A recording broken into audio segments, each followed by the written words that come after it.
Okay. All right. Hello, everyone. We're here for our June 9th meeting of the Transportation Advisory Board. We have 3 members present, so I will call the meeting to order. Our chair, Trini Willerson, is not available to attend tonight, so as vice chair, I will run the meeting. My name is Darcy Kitching. So, Sydney Schieffer is our technical host this evening. Sydney, would you like to review the rules of the virtual meeting, please? Yeah. Thank you for attending the Transportation Advisory Board meeting. To strike a balance between meaningful, transparent engagement and online security, the following rules will be applied for this meeting. This meeting has been called to conduct the business of the City of Boulder. Activities that disrupt, delay, or otherwise interfere with the meeting are prohibited. The time for speaking or asking questions will be limited to 3 minutes. No person shall speak except when recognized by the person presiding, and no person shall speak for longer than the time allotted. Each person shall register to speak at the meeting using that person's real name. Any person believed to be using a name other than the one they are commonly known by will not be permitted to speak at the meeting. No video will be permitted except for city officials, employees, and invited speakers or presenters. All others will participate by voice. The person presiding at the meeting shall enforce these rules by muting anyone who violates any rule. The Q&A function is enabled, and it will be used for individuals to communicate with the host. It should only be used for technical online platform-related questions. Only the host and individuals designated by the host will be permitted to share their screen during this meeting. Great, thanks very much, Sydney. We are going to shift a few items around on the agenda this evening while we wait for another member who can help to approve the May minutes. So we're going to skip first to the state legislative update presented by Jean Sanson. Jean, you ready? I am ready. Thank you, Darcy. Can you hear Thanks. me? Thank you very much. Give me just a minute to share my screen. Sure.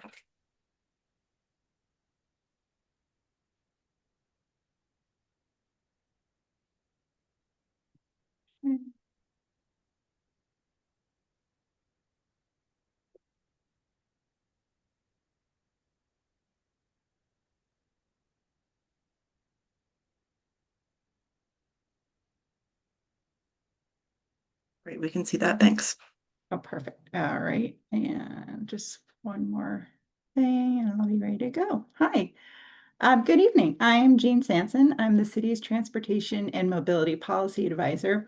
And each year I work alongside Carl Castillo, the city's Chief Policy Advisor, to track and advocate for those state bills that help advance our city's legislative priorities, and many of which address transportation initiatives. So this year, the Colorado General Assembly adjourned in early May. And the results as they relate to the transportation bills, I would describe as mixed. So over the next few slides, I'm going to share highlights from a handful of transportation bills covering e-bikes, transportation mode choice, RTD reform, safety project funding, and then I'm going to end with a quick recap of the state budget as it relates to transportation funding. So to begin with, as we know across the state, the number of people riding e-bikes for transportation and for recreation has exploded. And with all the advantages that have come with the adoption of this new mode of travel comes the potential pitfalls of this changing technology. And what we're seeing across the state are vehicles that may look like e-bikes at first glance, but are actually closer to electric motorcycles with higher motor power and speeds that can only be reached with a throttle. And these products are often marketed and sold as e-bikes with an e-bike mode, but they also feature things like off-road or sport mode, and they technically exceed the legal definitions of an e-bike. And I know we've all seen them across town. And this creates confusion for consumers, especially for parents of children, as well as law enforcement, land managers, and other road and, quite frankly, trail users. So in response to this, House Bill 1197 was passed to ensure that there's a clear distinction between e-bikes and other electric vehicles. And the law addresses how these vehicles specifically can be marketed or sold. So here's what it does. It's several things. So e-bike classifications. So first defined in 2017, Colorado continues to recognize 3 classes. Class 1, which is pedal assist up to 20 miles per hour. Class 2, which is throttle assist, also up to 20 miles per hour. And Class 3, pedal assist up to 28 miles per hour. So this hasn't changed. And the bill also introduces multiple mode e-bikes, which can switch between classes and require compliance with each mode's rules. So that relates to classifications. Next are labeling requirements. So starting in January of 2027, all e-bikes must have a label showing their class, their top speed, and motor wattage. And for multiple mode e-bikes, the label must indicate the highest class they can operate in, ensuring riders know their bike's capabilities. Regarding safety standards, this is an important one. Lithium-ion batteries and e-bikes must now be certified by an accredited lab to ensure that safety and to prevent hazards like fires or malfunctions. Regarding the sale and advertising, it's now illegal to sell or market a vehicle as an e-bike if it doesn't meet the state's definitions, which I covered earlier. And misrepresenting a vehicle as an e-bike is now considered a deceptive trade practice under Colorado law. The City of Boulder lent our support to this bill, and we're glad to see its adoption, as it's just one more tool in the toolbox for the continued adoption of e-bikes and the promotion of e-bike safety. So we're very pleased with that bill. Switching gears, if you will, the progression of this next bill, Senate Bill 30, through the legislature this year is an interesting but not an uncommon story, with the bill sponsors first wanting to require local governments to adopt mode choice goals for increasing trips made by biking, walking, carpooling, and public transit, like we have here in the City of Boulder in our transportation master plan. So this requirement was met with pushback from local governments concerned with the administrative and cost burdens the state would be imposing on them. And so after hearing these concerns, sponsors spent months negotiating with the Denver Regional Council of Government and the Colorado Municipal League to amend the bill. So as it's signed, the bill now requires the Colorado Department of Transportation, or CDOT, and MPOs like DRCOG to create a, quote, transit and active transportation project inventory by July of next year. And that inventory should identify gaps and list projects that would improve safety and connectivity for transit, biking, and walking. What this means for us in Boulder is that we will now simply be submitting a list of planned active transportation and transit projects to DRCOG for them to complete their regional inventory. So while local governments are no longer required to adopt mode choice goals, the bill does encourage them to do so. And one other component of the bill to note is that CDOT and MPOs must define and separately report road capacity and repair projects. And this is to effectively increase transparency and better assess progress on climate, safety, and mobility goals, which has been somewhat hard to decipher among some of the state and regional plans. So while some may perceive this as a somewhat watered down bill, at least inventorying what you have to understand where you need to go is still an important step toward achieving the governor's transportation vision 2035. So that is the recap on the transportation mode choice. Next up, we have Senate Bill 161. This was similar to an RTD reform bill that was introduced in the legislature last year, but it fizzled out mainly due to issues with some proposed changes to the RTD board composition that met quite a bit of resistance. The bill that passed this year was in many ways the result of a series of meetings that the bill sponsors held over the last year, and I believe that Darcy was participating in many of those. They were held with RTD riders, board members, staff, and other stakeholders to brainstorm ways to improve the agency's operations and generally to increase ridership. It's a big bill. The 23-page bill reflects this input. As I mentioned, our staff participated, and it generally makes broad reforms to improve RTD's performance, governance, and transparency by aligning planning with state climate goals enhancing accountability through strategic plans and public dashboards, and strengthening workforce retention policy. The bill also authorizes new service partnerships, modernizes FAIR programs, including the EcoPass program, establishes an RTD accountability committee to evaluate governance and funding strategies. So it's a pretty long list. And all of these changes are in service of creating a better, more useful, and dependable RTD, which is critical for the region and, quite frankly, for our community. Here's an important statistic that Chris Haglund shared with me that I think really drives the point home for us. With over 60% of jobs in Boulder being filled by non-resident employees, and these employees living further and further away, the one-way work trip distance for non-residents is now longer than what the average Boulderite drives for all trips during the day. So while we've seen significant reductions in single occupancy vehicle trips by Boulder residents, non-resident employees' single occupant vehicle use has not changed. And the key to changing this is providing more frequent, reliable, and affordable transit service. And so we are very much tied to the success of a reformed and modernized RTD. So again, lots of components of this bill, and happy to answer more specific questions about it when I wrap. Let's move on to the next bill. The next transportation bill is one that unfortunately did not advance in this year's legislative session, but I think it's important to continue to highlight, as I suspect we'll see it again in another form or fashion in a future legislative session. House Bill 1303 would have imposed a $3 fee per year on each vehicle in every insurance policy, that's auto or vehicle insurance policy issued in the state. This would have generated approximately $16 million in new state revenue every year that would have been put in a newly created crash prevention enterprise at CDOT. The enterprise would have spent 70% of that revenue on grants to local governments for vulnerable road user infrastructure and 30% on infrastructure to reduce vehicle collisions with wildlife. The bill was stymied by similar objections as in past years about the overall impact to Coloradans with excessive fees and the regressive nature of the fee. Possible amendments considered opt-out options or smaller fees for people with lower incomes, but ultimately these solutions would have been pretty difficult to implement or wouldn't generate enough revenue to be worthwhile. So as a result, the sponsors committed to working another year to finding a way to increase vulnerable road user infrastructure in the state. So I would say stay tuned, and we'll be continuing to advocate for a solution in the coming years.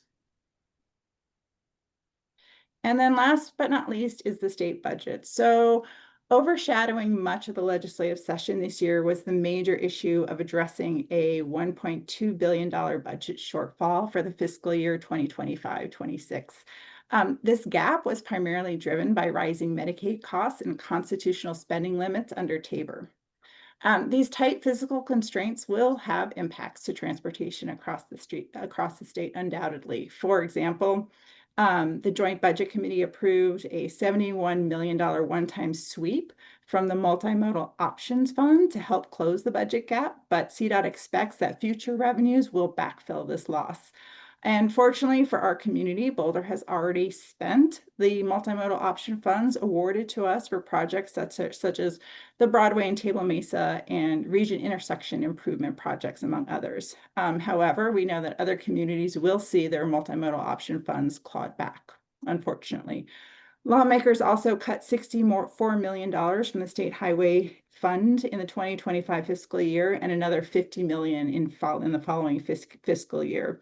Money that will eventually be repaid by 2033, but the cuts will mainly impact CDOT's 10-year plan for capital projects, and that plan represents hundreds of planned and ongoing infrastructure initiatives throughout the state. We're currently in conversations with CDOT to understand how this impacts the update to their 10-year plan, and specifically projects of importance to us, like continuing to invest in safety improvements along our regional state highways, such as CO7.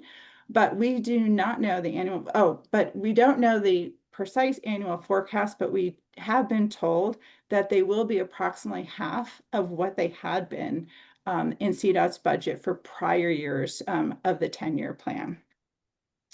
To keep the bad news going, unfortunately, the Joint Budget Committee also opted to eliminate funding for the Revitalizing Main Streets program, a funding source that we in the city had previously tapped into to help fund projects like the improvements that we see on Colorado Avenue. So to state the obvious, while these changes help balance the budget, they will also limit funding for local transportation programs, which is why exploring ideas like a local transportation maintenance fee are so important as we look to diversify transportation funding within Boulder. And with that, I am happy to answer any questions you might have. Great. Thanks so much, Jean. I'm actually really glad that we got to start with this because I think it'll help inform the rest of our conversations tonight, just based on priorities. Anybody have any questions or comments for Jean? I have one. Michael? So, and maybe Darcy, you would have the answer to this, but this, the Senate Bill 25-161, the RTD reform, talks about enhancing transparency. And I looked at the text and it sounds like, you know, they're requiring the development of these dashboards.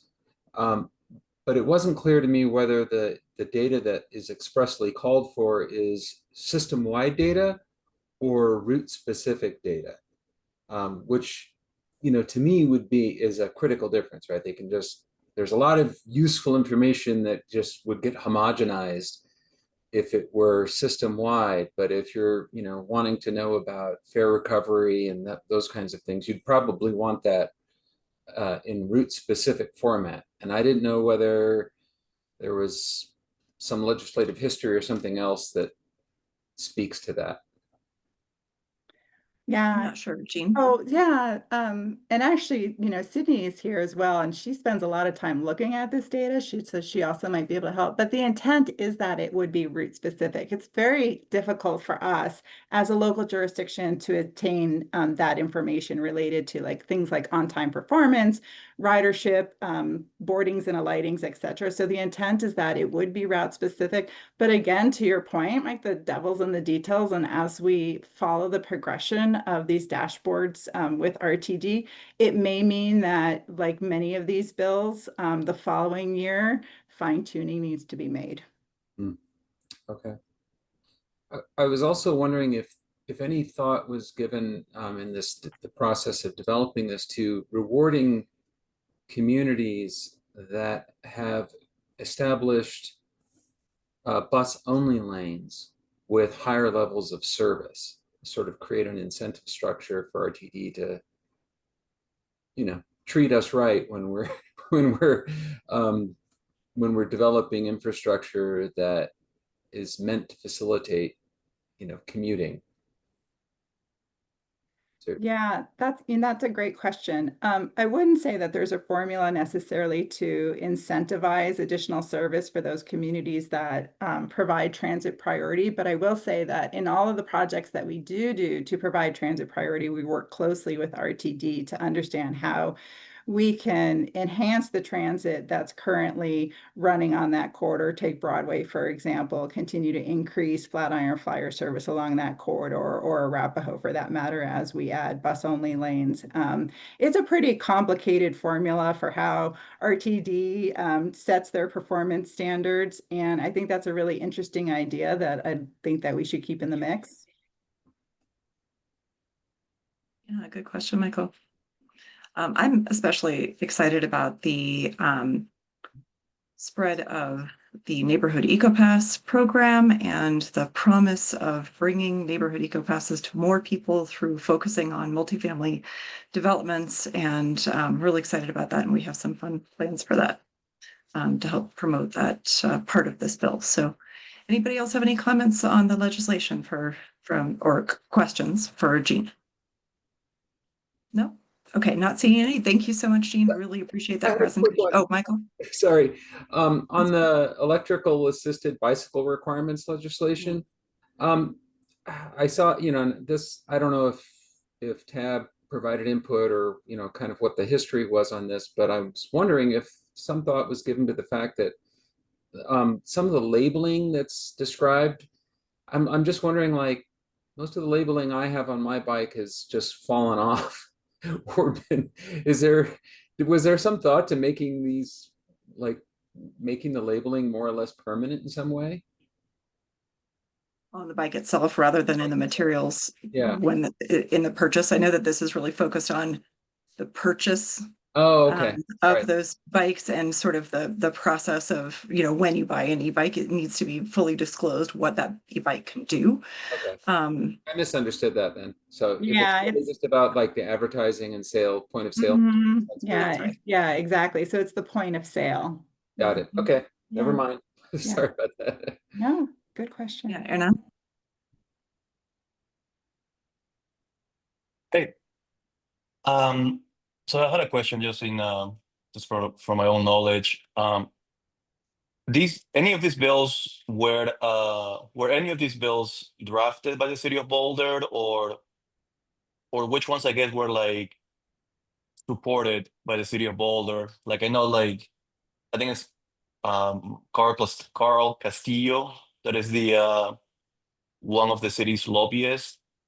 Like how involved was the city in I guess lobbying for these bills, or were there any of them that were like drafted by your department? I was just curious. Yeah, that's a great question. So, Carl Castillo has helped us to testify on at least the vulnerable road user bill in this legislative session. And we have taken a position of support on all of the bills that I shared with you this evening.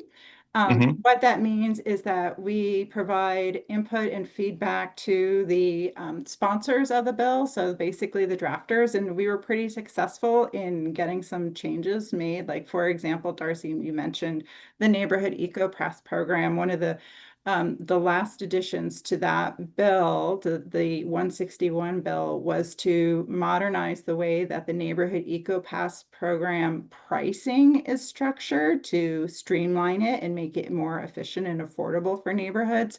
So it's a lot of back and forth. It's a lot of conversation with the bill sponsors. Did we, the city of Boulder, actually draft the content of the bill? We did not, but we did help to shape many of them.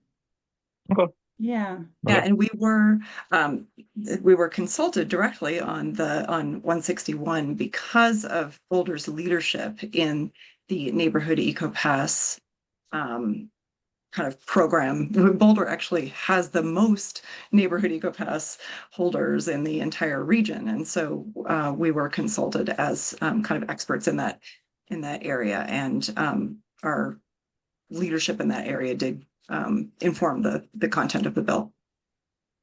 I see. I see. Okay. And Hernan, it's such a good question, because another way that we advocate for these bills is through our regional or statewide organizations like the Colorado Municipal League and the Northwest Mayors and Commissioners Coalition. So our elected officials are part of these larger organizations that also take positions. And so our elected officials will oftentimes provide positions of support either through DRCOG or CML or our MCC, amongst other organizations. Okay. Okay. That's good to know. Thank you. Thank you. Great questions. Yeah, thanks again, Jean. Really appreciate your You're welcome. presentation. Thank you. Bye-bye. Yeah, so we can keep all of that in mind as we go forward. Okay, so we're going to get back on track, and we're going to go ahead and go back to approval of the May minutes. But I just wanted to announce that because there was an error in the Zoom link for public comment this evening, I want to let everyone know that that's been fixed. And so if anyone would like to participate via the Zoom link, you can go ahead and connect that way, and we will get to public comment right after our discussion of the May minutes. So we'll get back on track in that way. Okay, so the next item is approval of the May minutes. Not all of the TAB members were able to attend the May meeting, so only those who were in attendance or who have listened to or watched the posted recording and emailed the TAB secretary about having done that is eligible to vote on approval of the May minutes. Has everyone who was able to attend the May TAB meeting and had a chance to review them? That would be Michael and Hernan. Mike, did you review the meeting and email the TAB secretary? I watched parts of the video, but not all of it. Okay, so it's really only Ernan and Michael. Were you able to review the minutes? Me? No, No. I'm sorry, Oh. Michael and Ernan. Yes, Okay, great. Do you have any corrections? I do not. Okay, Nope. great. Do you want to make a motion to approve the minutes? I move to approve the May minutes. And A second? great. Okay, all in favor, raise your hand and say aye. Aye. Great. Anyone opposed? All right, the motion passes 2-0. Thank you. Excellent. Okay, great. So now we will move into public comment. So tonight we have a public hearing regarding the 2026 to 2031 Transportation Capital Improvements Program, or CIP. You'll be given a chance to comment during the public hearing, so please save your thoughts about that matter until that time of the agenda. Otherwise, we welcome your comments on anything pertaining to transportation and mobility in the city of Boulder right now. So please use the raise hand function on your screen to be recognized and state your full name. You'll have 3 minutes to speak. So Sydney, do we have anyone wishing to speak? Yeah, Darcy, we have one. Lynn, I'm going to give you permission to talk, and then if you can unmute yourself, I'll start your time. Yeah, this is Lynn Siegel. This you got me in the middle, like I couldn't patch in, and I'm at a UNA meeting and I'm making this great pasta with scapes. You know, scapes are only good now, but I have frozen ones and fennel and just an Alfredo and Parmesan. So I'm like in the middle of all these things. But first of all, free Gaza.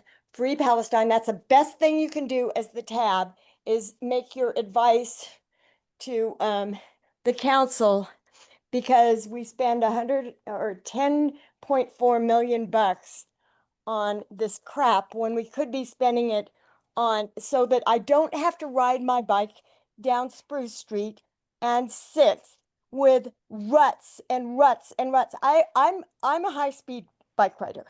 High speed. This is not recreation, folks. This is serious getting from one meeting to another, from one thing to the next. I need less friggin' potholes and less danger and less like the bus system. Like, for example, I'm trying to go up to Chautauqua for a memorial service for this climbing friend, and then for historic Boulder Film Festival about demoing, historic homes and really interesting stuff. And I've got to get up there from the Jewish festival, which I already was a clusterfuck because there's so many people there, which is very good. I support the hostages. I'm pro-Palestinian, but I missed my thing at Trident. So I'm a busy person. I need to really cruise on my friggin' bike. And when I look up carefully on the site for Park to Park shuttle, I expect to be able to exactly know where the bus stop is. Well, there's only silver on one side, the side facing west, and that's the direction I was coming to from the Jewish festival. And from the other side, you can see that it's a bus stop. And I knew it was right there, but I couldn't see where there was a bus stop. So could you get enough money from the Israeli fund of that 10.4 million to put a bus stop sign on the other side? You know what I'm saying? Do you understand? Like it's aluminum on one side. It doesn't show from both sides. People might be coming in different modes. They might be walking. Why don't they want to see it from one side versus the other? Also, Arapahoe, I'm turning right and it's so congested in Boulder that I'm crossing the street half at a time on my bike. I'm gonna get killed one of these times, and you aren't gonna have to listen to me anymore.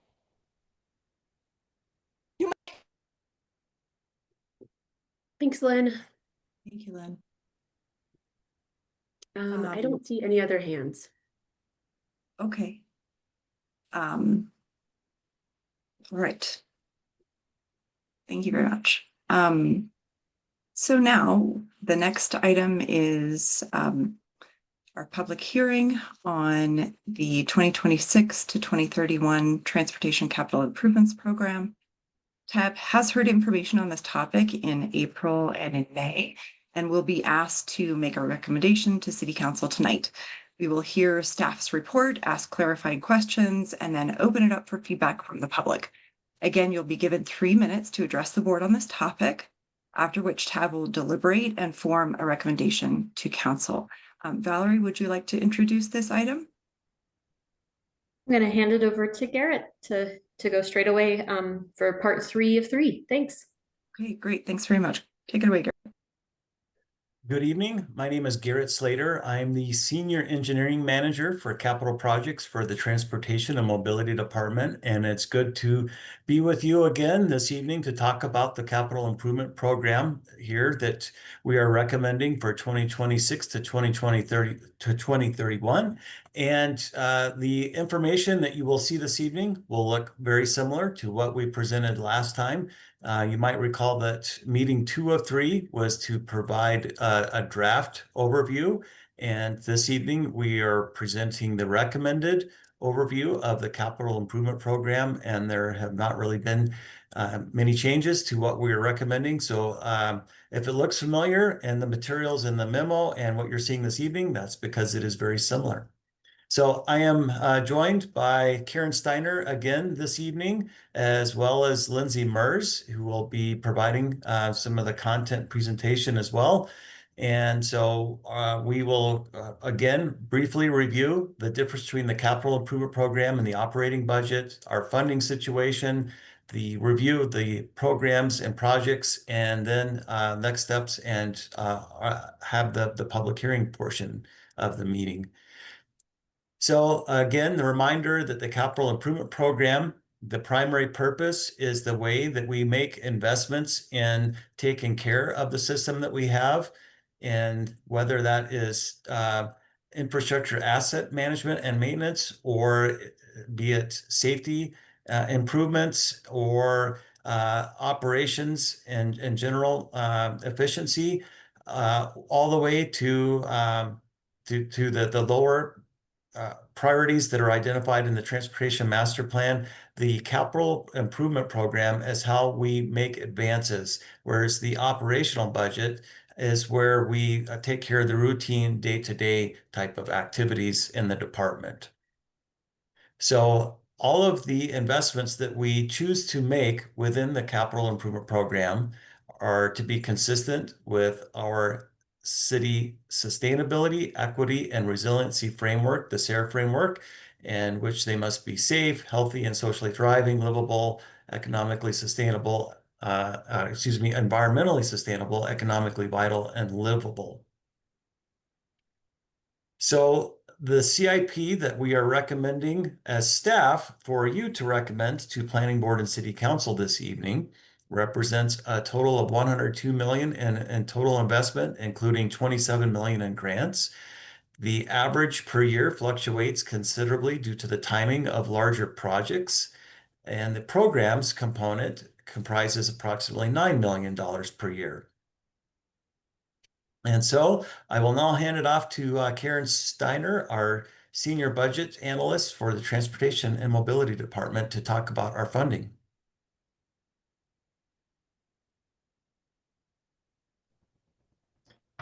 Hi, everyone. I'm Karen Steiner. I'm glad to be here this evening to talk about the funding for our Capital Improvement Program. Our Capital Improvement Program for Transportation and Mobility is funded out of 3 different funds. Our largest fund is our Transportation Fund. Next is our Transportation Development Fund, which is funded by development and excise taxes, and occasionally has CIP projects in it related to growth and development around the city. Our third fund is the Boulder Junction Fund. We currently don't have any projects, but when we head into phase 2 of Boulder Junction development, we will most likely have some projects there. But like I mentioned, our Transportation Fund is the largest source of funding for our Capital Improvement Program. The graph on the left shows the breakout of the entire CIP for transportation and mobility based on funding source. You can see the large blue section of that pie chart that represents 70% of our revenue is our sales and use taxes. The two next highest revenue sources for our capital improvement program are our highway users tax fund and our grant funds. And then last, the two smallest pieces of the pie for our revenue side of things on the CIP are miscellaneous and our development and excise fees that I mentioned that are associated with our transportation development fund. On the next slide, we will focus on the sales and use tax, which, as I mentioned, is the largest portion of our revenue for our CIP funding at 70%. We have recently, as you may have heard, had some changes in our sales and use tax projections. And the chart that you see here shows different sales and use tax scenarios. The yellow line, which for 2025 was projected at 179 million of sales and use tax throughout the entire city, not just associated with transportation and mobility. That yellow line represents our original forecast that was performed last summer. And given recent changes in the federal landscape, uncertainty with tariffs, and multiple factors, we have seen a significant decrease in our sales and use tax. So when we partner with CU Boulder economists to work on the sales and use tax projections. And during this spring in April and May, as we were working on these projections with the economists from CU Boulder, there was a 3.2 reduction in our sales and use tax for 2025 projection, and also a decrease for 2026. So when we're working with the economists from CU, we typically look at an optimistic scenario and a pessimistic scenario, and then we kind of land somewhere in the middle. You can see our optimistic scenario, in this case, the blue line, is still $2 million less than our original forecast. And our pessimistic scenario was $7 million less, down at 172 million. For the forecast that we have gone with for the time being is a mix of the optimistic and the pessimistic scenario, 35% optimistic, 65% pessimistic, and that is the green line. So that is our revised sales and use tax forecast. The implications of this, as I mentioned, it's our largest source of funding for the transportation fund, and so it impacts our ability for new CIP projects and agility within the transportation fund. That decrease in projection for 2025 represents 1.1 million reduction in sales and use tax revenue for 2025. There are still a lot of uncertainties, and as you are all aware, sometimes it feels like things change on a day-by-day basis. Our plan is to work with the economists from CU Boulder again in late June, early July for a revised forecast. So things are still up in the air, and we're definitely keeping a close eye on what our sales and use taxes are doing, because this has a great impact on the city's ability to fund different projects. So the next slide, I will shift to talking about the summary of our existing grants. As I mentioned, typically our grants make up about 10% of our revenue. And some of the existing programs that we currently have grants for transportation projects include our Federal Transportation Improvement Program that is through DRCOG. It's a major source of our external funds, and we utilize the Federal Transportation Improvement Program and cost share to really leverage our dollars. And so oftentimes we match 20% city dollars with 80% Federal Transportation Improvement Program dollars. So we're able to really leverage and stretch our dollars to do more. A few of the other programs that we currently have grants are with the Highway Safety Improvement Program, Transportation Alternatives Program, Safe Routes to School, and the Safe Streets for All grant.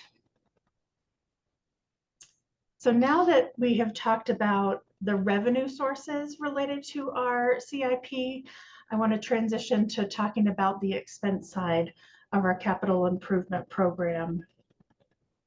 So this graph is really showing on the expense side of things, our purchasing power.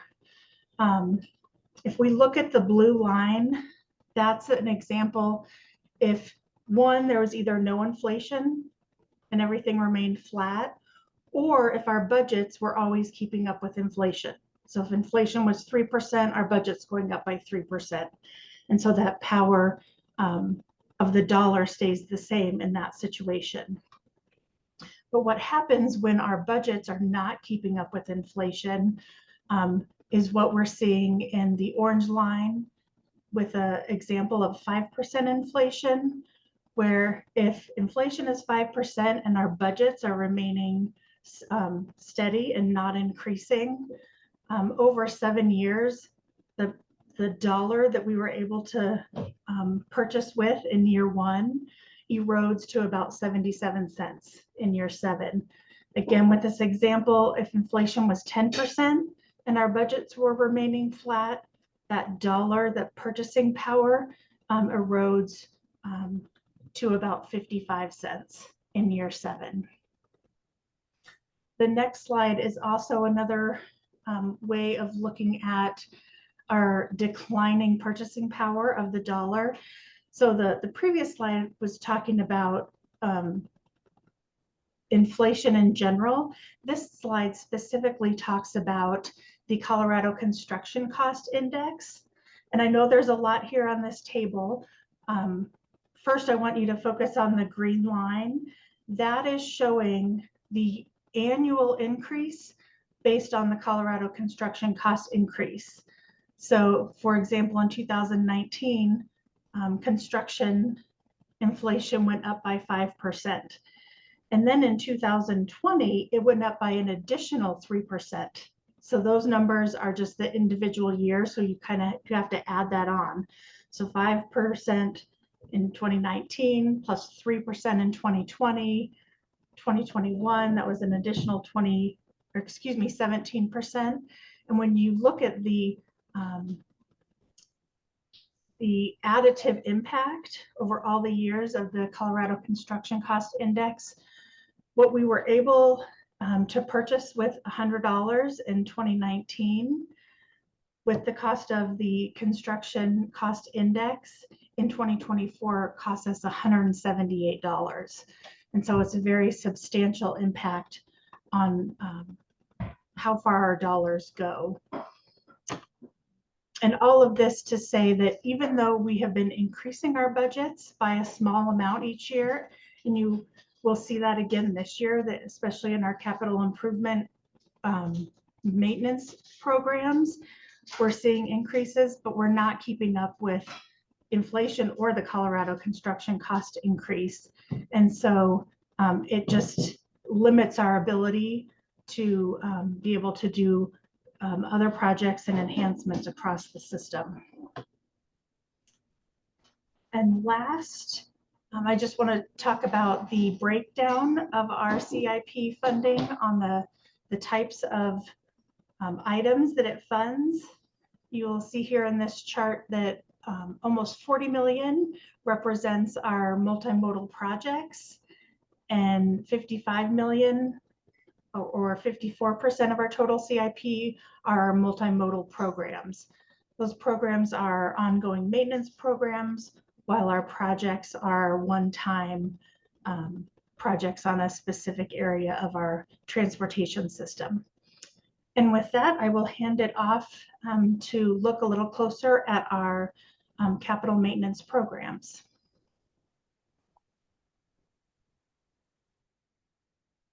Hi, everyone. So my name is Lindsay Mers. I am a civil engineering manager in the CIP work group. And I'll be talking about the different programs. And so this table lists the overall view of the recommended allocation of funding to the various programs for the 2026 to 2031 transportation CIP.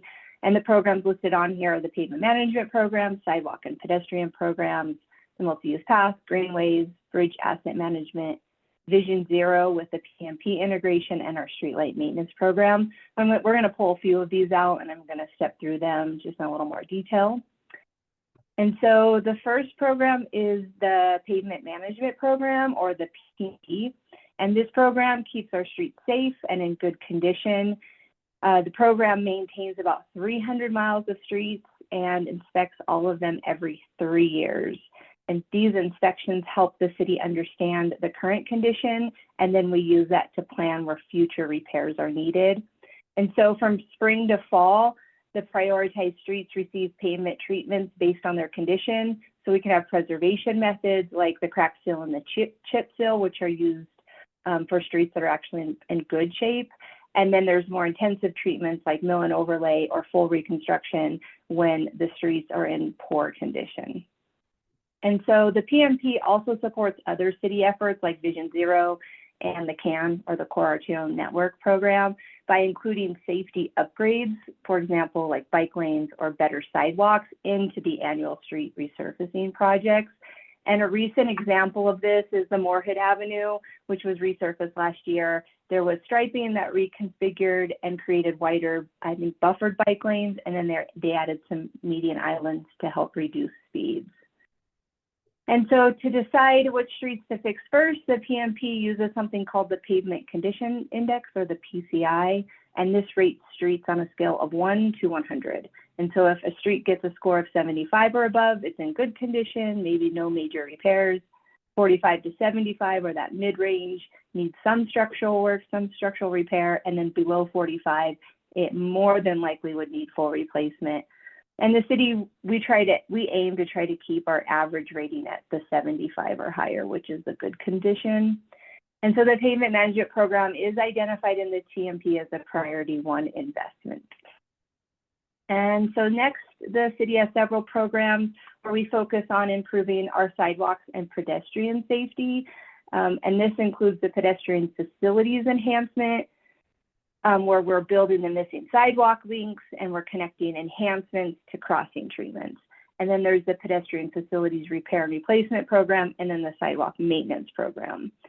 And so the sidewalk maintenance budget funds the miscellaneous sidewalk repair program, which shares sidewalk repairs anywhere in the city, with the property owners pay for half of the repair for the cost of the sidewalks that are adjacent to their property. And the pedestrian facilities budget is an ongoing funding program that includes the installation of missing sidewalk links, as well as the pedestrian crossing and safety treatments. And these crossing treatments are prioritized citywide, and they could include things like the median refuge islands, crosswalk lighting, signs, neck downs, pedestrian signals. And so these programs are identified in the TMP as a priority 1 investment, and the various implementation locations are prioritized where we use condition level and then program guidance documents as well. And so next are our multi-use path programs, and these include the multi-use path enhancement budget and the multi-use path capital maintenance budget.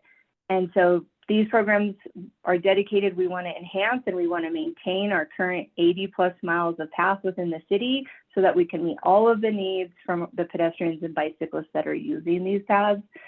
So the maintenance budget is charged with providing our major maintenance of the multi-use path network. And these can include activities like concrete panel replacements. We'll do flood proofing of underpasses. Sometimes we'll redeck pedestrian bridges. So that's what we'll do with the maintenance budget. The enhancement budget, we use this budget to expand our path system, where we're either building new paths, or sometimes we'll even convert our existing sidewalks into paths. And so this budget is currently funding the Valmont Multi-Use Path Project, which is a CAN corridor project. And so these multi-use path programs are identified in the TMP as a priority 1 investment, and the projects are prioritized. We use condition level, pedestrian bridge inspection reports, and then our maintenance frequency. And then we have our bridge asset management program. So this funds repairs for around 300 major and minor bridges and structures that are aging or even near the end of their life. And so this funding provides the ability to complete some of the capital repairs that are not typically eligible for the grant funding, with the goal of extending the service life and reducing or even avoiding total replacement. That's always our hope, is we don't have to do full replacement. And so repairs can include lining existing culvert pipes or applying waterproofing membranes on existing bridge structures, or completing structural repairs to concrete and steel elements. And you can see this on the bottom picture where there's a collapsed wing wall on 48th Street Bridge over Goose Creek. And that's where we are able to just do a partial reconstruction of that wall. And so if structures, though, do require full replacements, and this would be shown on the upper image, which is the 15th Street box culvert, this budget could refund those replacements as well. And then just to note, minor and major structures aren't always the commonly seen roadway bridges and the pedestrian bridges, which are easy to see, but it could be all the box culverts and pipes that are under the roads that typically people don't see. And so this is identified in the TMP as a priority 1 investment. And we use the Bridge Health Index to prioritize this work. And this is just a bridge performance measure, which rates the overall health of the structure, and it uses a rating of 1 to 10. And so then at the end, finally, at the end of 24, the city acquired all the streetlights from Xcel, and we're now responsible for maintaining them. And so the Streetlight Capital Maintenance Program will fund this work. And so as we transition from Xcel to city management, we're definitely finding more issues than expected, such as damaged or corroded poles, and they need repair or even replacement. And so to keep up, we have to expand our maintenance efforts and ensure that there's funding to respond quickly as we're finding these problems. And so on the slide, you can see a map of the current conversion progress. And so this program was also identified in the TMP as a priority 1 investment. And we're currently working on creating an inventory of the streetlight conditions so that all of this work can be prioritized as well. And that's for the program. So thank you. All right, so now I'm going to walk through some of the projects that are included in the 26 to 31 CIP. Before doing that, I did want to highlight that immediately after this agenda item, we have James Smith and Daniel Sheeter and Lucy O'Sullivan on deck to do a deeper dive in the pavement management program and mobility enhancements. Lindsay gave it a light touch. They're going to do a deeper dive to talk about the exciting work that has been taking place over the last year and what lies ahead. So this table, of course, was in your memo as an attachment, and it provides a summary of the projects that are forthcoming. And we'll talk about some of the projects that are representative of the CIP. One that is represented in each year of 26 to 31 is the Transportation Improvement Program local match and TMP implementation line item, which provides the match for our grant pursuits, such as TIP and Safe Streets for All, the Transportation Alternatives Program, Safe Routes to School, and Highway Safety Improvement Program type projects. So without that dedicated line item, we would have a much more difficult time being competitive with pursuit of grant opportunities. One of the key reasons the city of Boulder has been so successful over the many years of winning grant funds is that we have this dedicated line item funding in our CIP that allows us to be at the ready for grant pursuits, because typically between the call for a project grant opportunity and the time those applications are due is anywhere from 6 to 8 weeks. And a lot of local agencies have to go to their city council and request funding to be able to provide that local match. And we as an organization are proactive and have this dedicated line item so that we are able to, as staff working in partnership with TAB, be ready to pursue those opportunities as they arise. And so super important for us to continue to maintain that as a line item going into the future. So a project that does not have grant funding in it, but is funded by the Culture, Community, Resiliency, and Safety Tax is the Violet Avenue Bridge project, which will be getting into design here in the coming weeks and is directly adjacent to Primos Park. This is a really great example of a project that symbolizes the One Boulder approach, in that we have partnership and funding from Parks and Recreation and the Utilities and Floodway team, as well as transportation, to deliver a comprehensive public works and benefit and enhancement project that consists of Parks and Recreation and floodway benefits and transportation benefits. And this work will provide another important connection to the 4 Mile Canyon reach of Greenway that started with work upstream at Broadway and is happening currently at the 19th Street underpass, which we visited on the CIP bicycle tour this past week, and will continue here at Violet to make that important connection with this barrier that we have now along the Greenway. And so this is targeted to go into design soon and will continue into 2026 with construction slated for 26 and 27. The next project is our Safe Streets for All implementation of 30th Street to the diagonal. And this will come on the heels of the preliminary design and the SEEP recommendation that TAB will be meeting about 2 weeks from this evening, where the team will be coming and asking for your recommendation to City Council. We will be able to advance the designs that have been prepared for 30th Street. And so this project will, of course, provide multimodal enhancement and safety benefits for all users of the 30th Street corridor between Pearl and the diagonal, and represents a $9.3 million total project investment.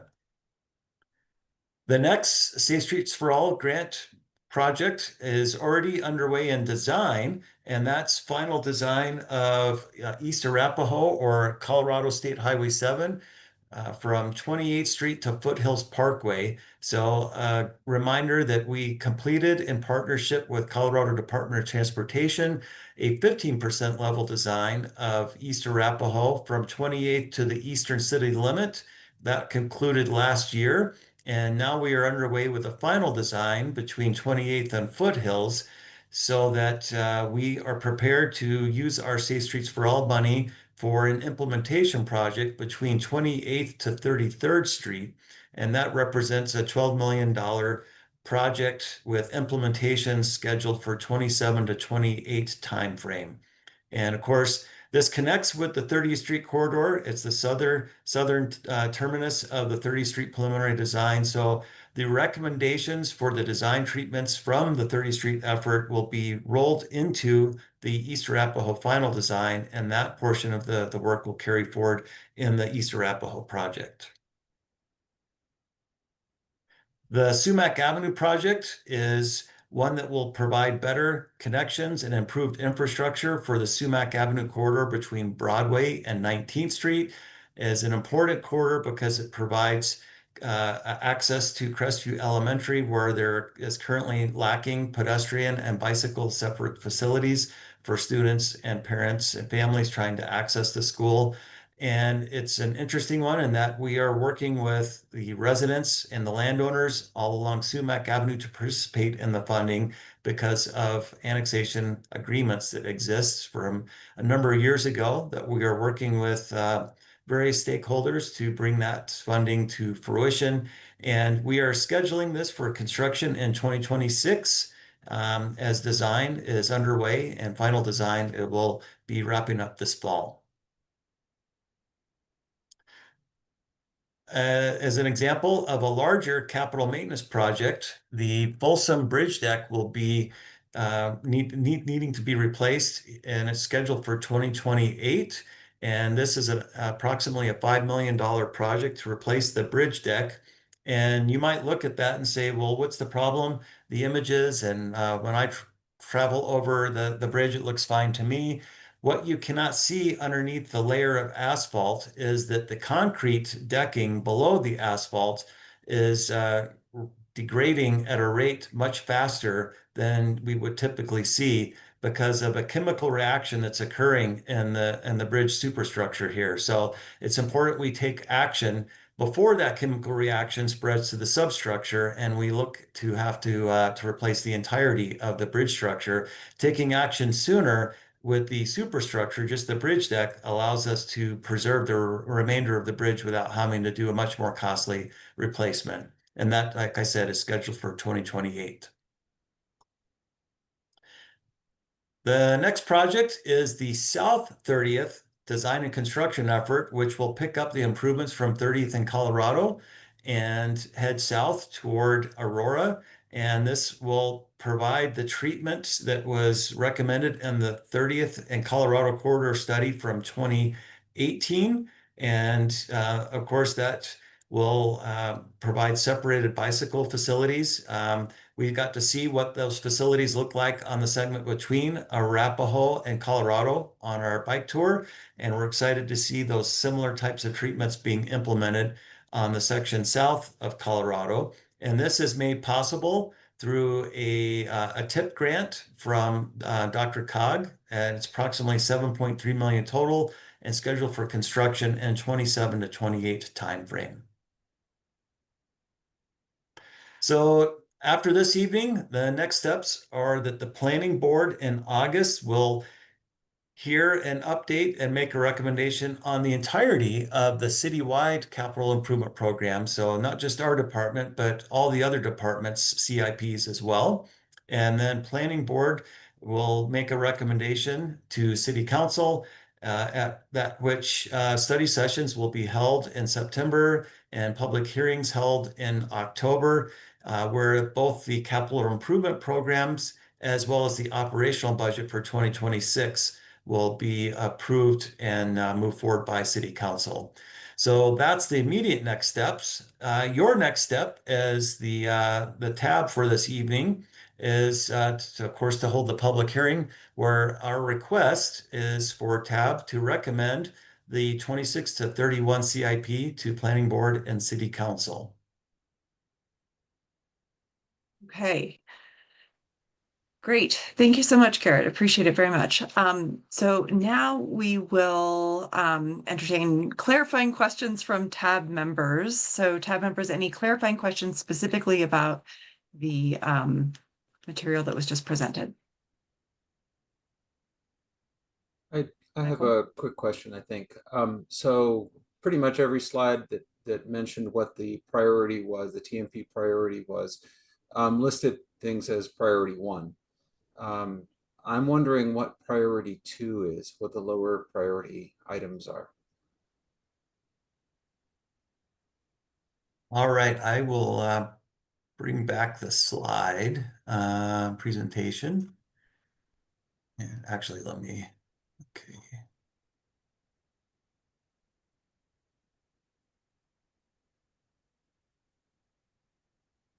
Okay. So the priority 2, according to the Transportation Master Plan, shows the medium or priority 2 level investments are operational improvements and enhancements of the transit, pedestrian, bicycle system, person carrying capacity, improvements in electrification. So the highest is going to be focused on overall system operation, as well as capital maintenance, Vision Zero, and travel safety. So those are much more system-wide focused, whereas the medium, priority 2, or a little less macro and more micro focused in nature. And since the great majority of our CIP right now is focused on the delivery of the core arterial network, which is a system-wide improvement, that's why it's generally falling in the priority 1 investment category. So yeah, and actually, I'm glad you brought this slide back, because this is the one that kind of prompted this question, or this caused some confusion for me. So in the high priority category, you have Vision Zero and travel safety. And then in the medium category, you have enhancement of the transit, pedestrian, and bicycle system. So am I to interpret that the enhancements that we're talking about in the medium category are ones that don't relate to Vision Zero and travel safety? I would say that it's think of it sort of as a spectrum of investment, or a continuum. It's not like this binary, it is or it isn't. It's is it more a greater investment in that sort of a category is how you might view it. And so that it's not to say that a medium level investment wouldn't be focused on Vision Zero or travel safety. It's just the highest is more focused in that area than in two. Okay. And I'm asking because as our financial picture grows increasingly grim, I'm wondering about trade-offs that we may have to make between maintenance and things that relate to safety. And so I just wanted to be sure that, there's room in this 2019 TMP to vigorously pursue improved safety, even as we have maintenance obligations that we're coping with.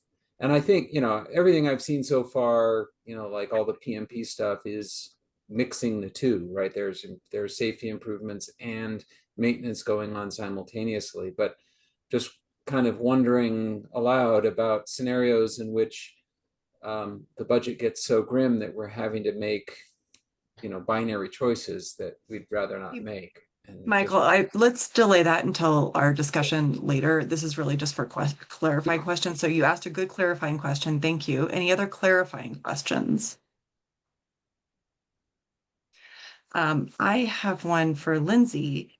I'm just wondering if there is, you mentioned the PCI scoring for streets, and I'm curious if that scoring is across the street surface, or is there specific scoring for like the bike lane portion and the car portion of or sort of the main portion of a street? Is there a difference between scoring for the pavement condition on different parts of a street? I don't. Darcy, if it's okay, I see James Smith is with us. He's probably the most qualified to answer that question, since he actually manages the contract that does the PCI scoring. Okay, great. Thanks, James. Can you answer? Yeah. So the PCI covers the entire pavement surface, so it doesn't delineate between bike lane or travel lane. It's basically an inspection of the entire width, and we catalog distresses and then count and then calculate the PCI from those distresses. So whether they're in the bike lane or not, we should be catching them throughout the surface. It does not include curb and gutter or sidewalk, though, just the asphalt driving surface. Great, thank you. I appreciate that. Yeah, I was curious if it extended to the entire surface. Okay, great. And I have one other question. Garrett, I'm very intrigued by this the chemical reaction that's affecting the concrete on the Folsom Street Bridge, and I'm curious if you can say a little bit more about that. I think people might be really curious about what that chemical reaction is. Yes, it's commonly known in the industry as alkali silica reaction, and it's where some of the chemical compounds in the cementitious portion of the concrete. So cement, of course, is like the paste that holds all the aggregate, the sand, and the aggregate particles together. There is a chemical that starts in the cement that starts attacking the aggregate. And so, for lack of a better term, to help explain this in layperson terms, the industry has taken to calling it concrete cancer. And so, because once it starts to take root, it spreads like cancer does in the human body. And so you want to get it cut out as soon as you can. And it's actually a very common problem that airport pavements have to deal with because of the de-icing chemicals. They sort of trigger that reaction in the cement of the concrete pavement that you'll see at airports. And so their de-icing type of chemicals are not something we typically see on our streets, but sometimes it just naturally occurs without those accelerators. Oh, that's interesting. So would the new like formulation for a replacement for that, do we have better solutions now? Or would we replace it with the same material and then risk the same Yes, so degradation? the current mix designs that we use all follow the Colorado Department of Transportation latest technology for concrete mix designs, and they are like a lot of agencies working aggressively to create mixtures that resist this type of reaction. Yeah, that's interesting. I know that there are people in the industry who spend their entire careers on the chemical composition of roadway surfaces, which is fascinating. So thank you very much. I appreciate that clarification. Okay, any other clarifying questions from TAB members before we go to public comment? Yeah, I had a question. Could you repeat the ratings you said, like you used to categorize what street needs repavement? I didn't take note of those. You said like, I think if it's below a certain score, or how does that work? I guess if it's below a certain score, it goes to the top of the list kind of deal, or how do you choose which streets to repave? James, can we put you on the spot again? Yeah, sure. No problem. So sorry, I didn't introduce myself earlier. I'm James Smith. I'm the pavement manager.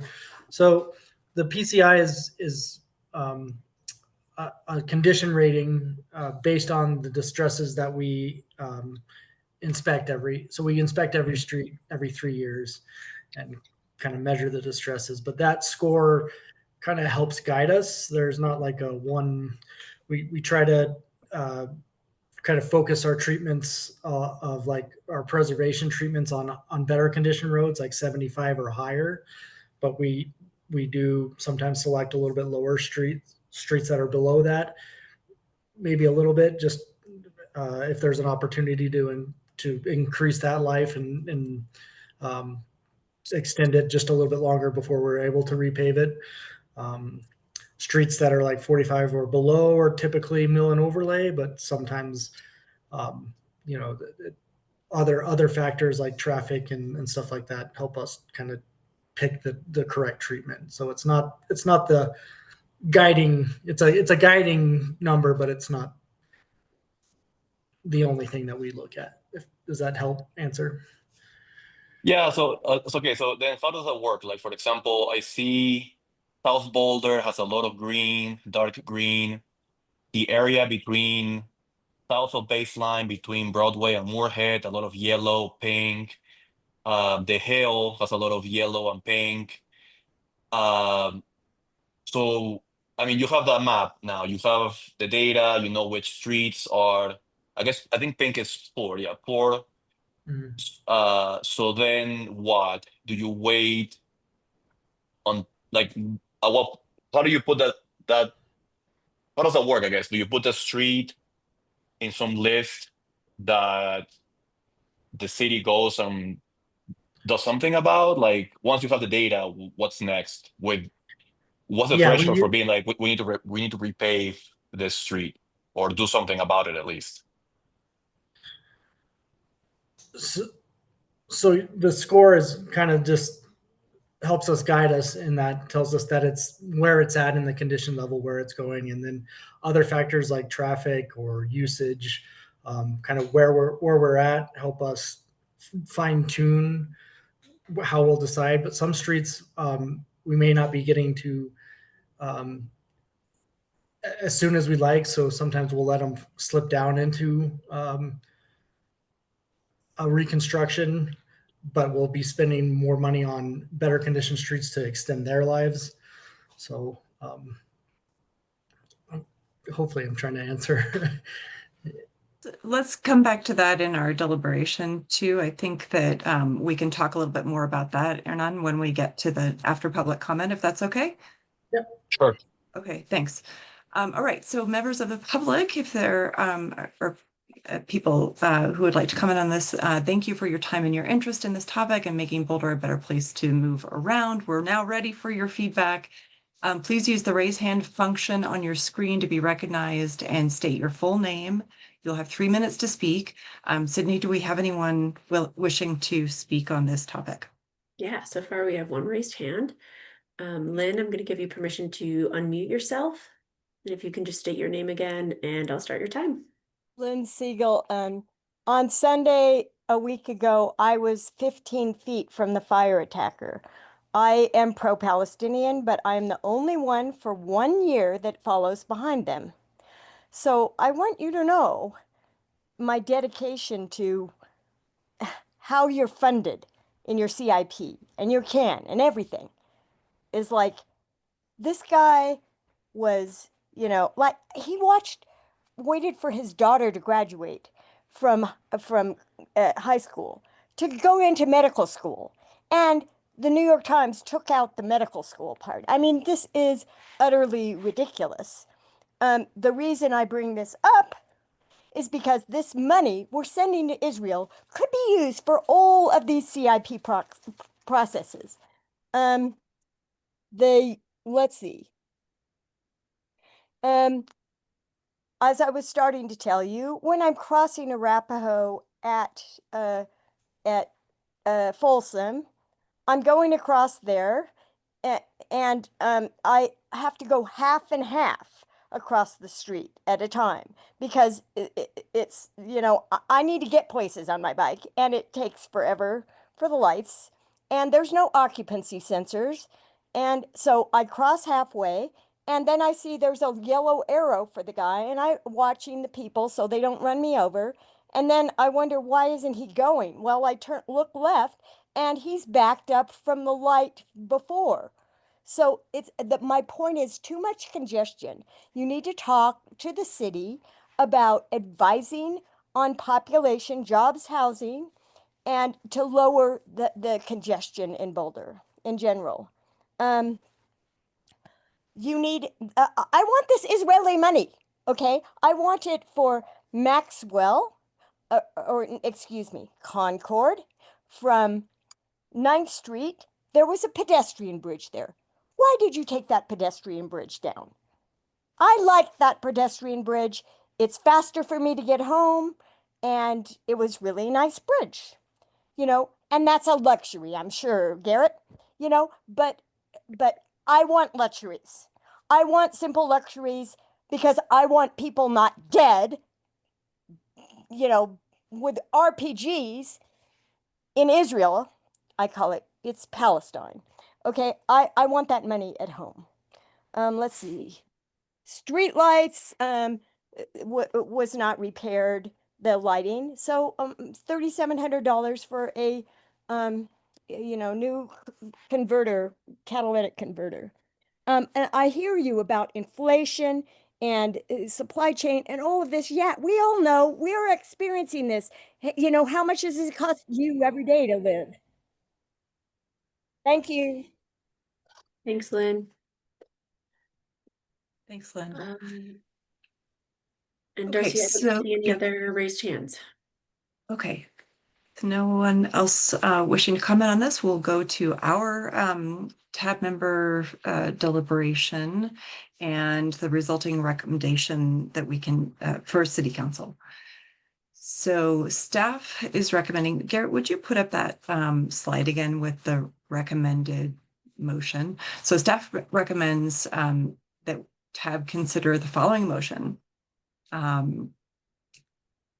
Tab recommends approval of the proposed 2026 to 2031 Transportation Fund and Transportation Development Fund Capital Improvements Program, or SIP, which supports the vision and goals of Boulder's Transportation Master Plan and the Sustainability, Equity, and Resiliency Framework.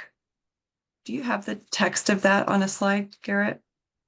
I have it here on my notes, but I don't. You're muted. Give me one moment and I'll put the Okay. exact language on the slide here. I thought maybe we had the exact language, yeah, just so everyone can read that.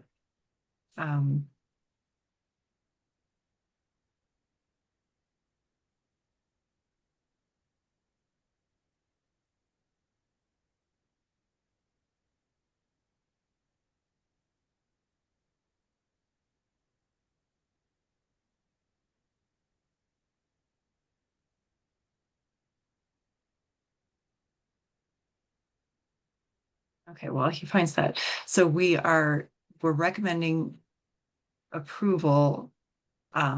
Staff recommends that we recommend approval of the proposed 2026 to 2031 Transportation Fund and Transportation Development Fund Capital Improvements Program, or SIP, which supports the vision and goals of Boulder's Transportation Master Plan and the Sustainability, Equity, and Resiliency Framework.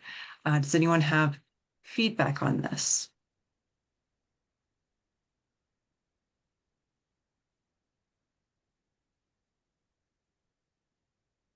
There we go. Thank you, Garrett.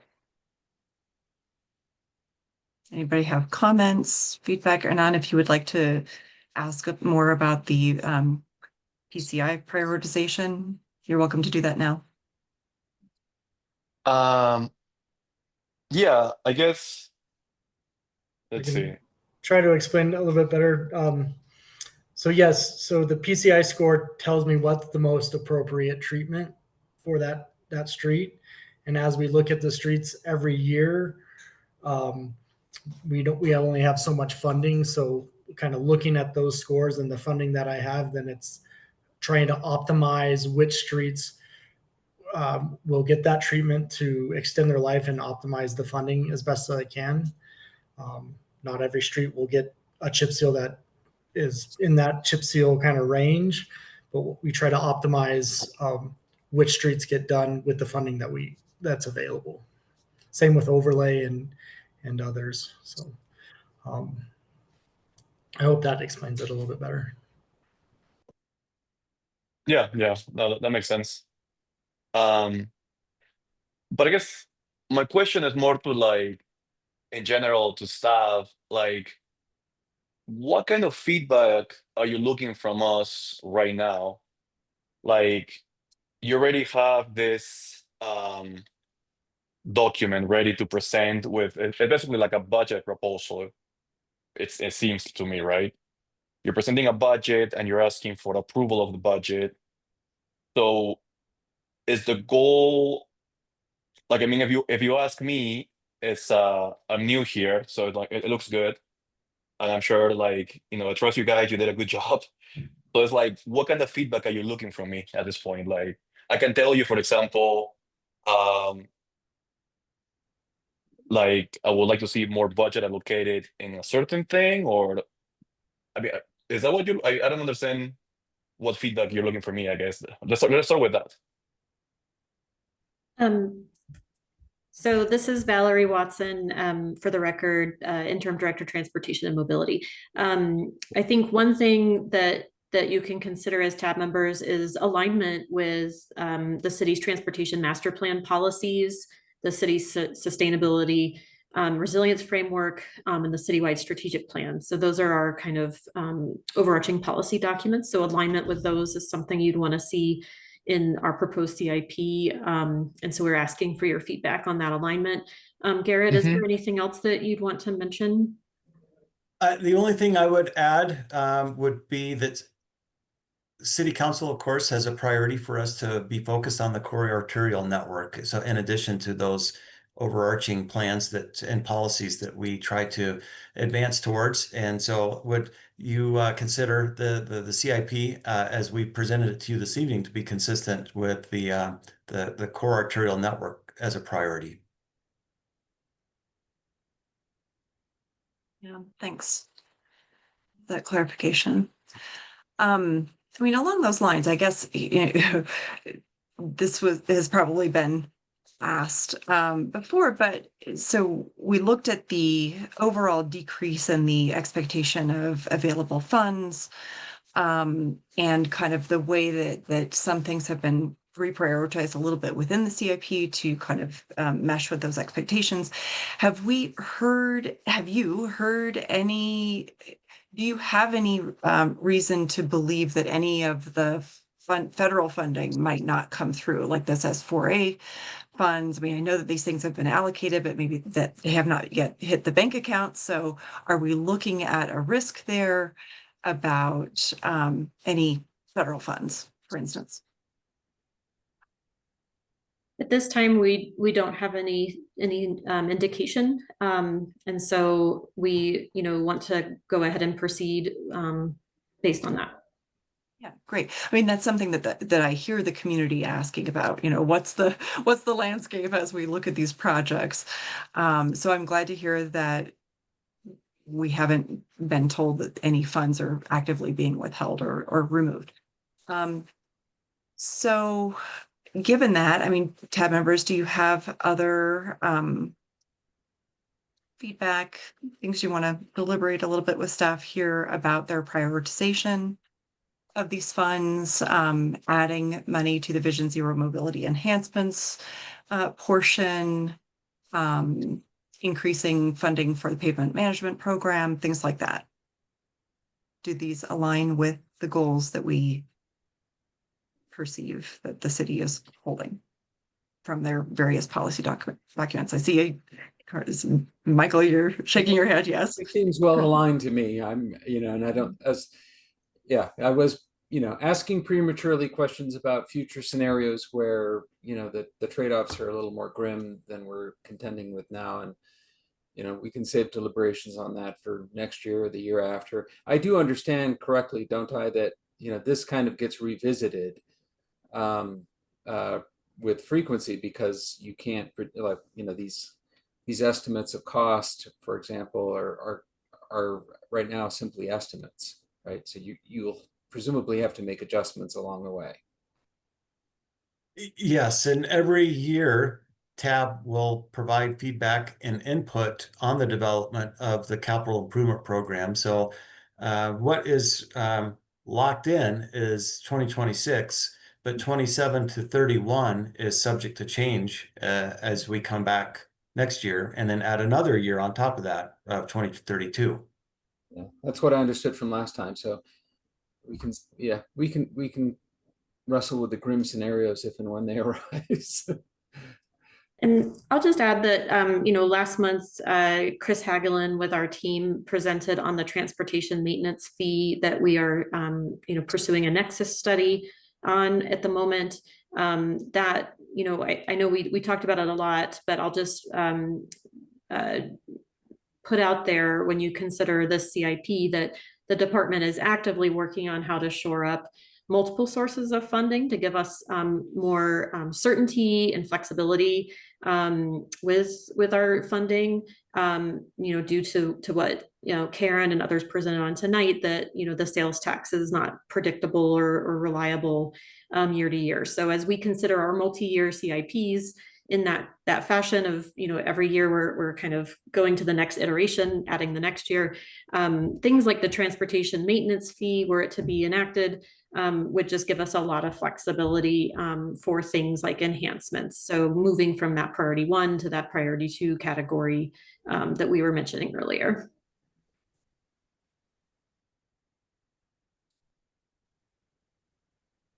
Yeah, I just wanted to say I'm really impressed with the CIP, and it seems in line with our goals. And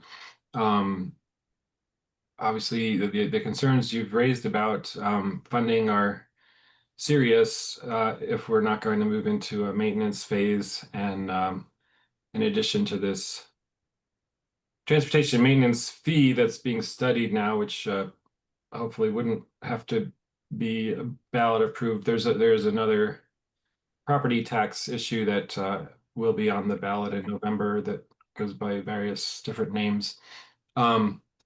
And I'm recalling that 1 year ago in June, when we had a SIP presentation here, I believe there was an item about the matching funds, the transportation fund capacity.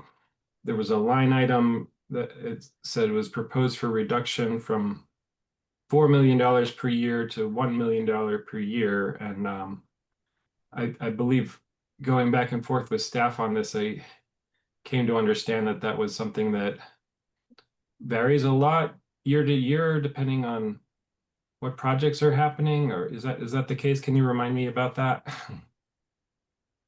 Yes, so that's the tip line item, the tip TMP line item that provides local match for our grant opportunities that I was speaking of in the presentation that gives us such a competitive advantage in the grant pursuits. So that number historically fluctuates depending on the amount of grants that we're pursuing. And in the more flush times, we've seen that number grow, and leaner times, we've seen that number get reduced.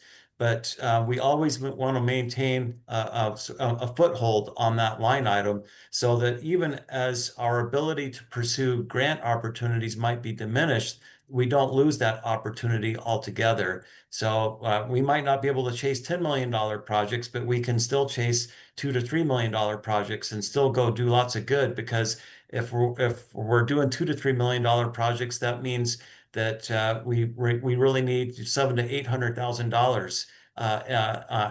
$800,000 toward a local match. And if we're as long as we're maintaining that in the line item, we're still able to be competitive and as we like to say, turning our dimes and quarters into dollars. Right. And Mike, I'll also just add to Garrett's spot on with that. You'll also see that dollar amount go up or down depending on what year our local match money is programmed for us to then need to spend on a grant when it's awarded. So both of those things together kind of influence the up and down nature of that line item. And I'll just also mention, now that I'm talking, that that transportation maintenance fee would not require a vote of the public. It can be enacted by council. Right, yeah. Not I a got that. tax.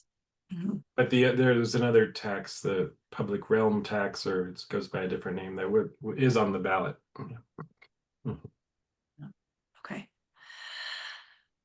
Okay, other feedback, questions, deliberations? There none?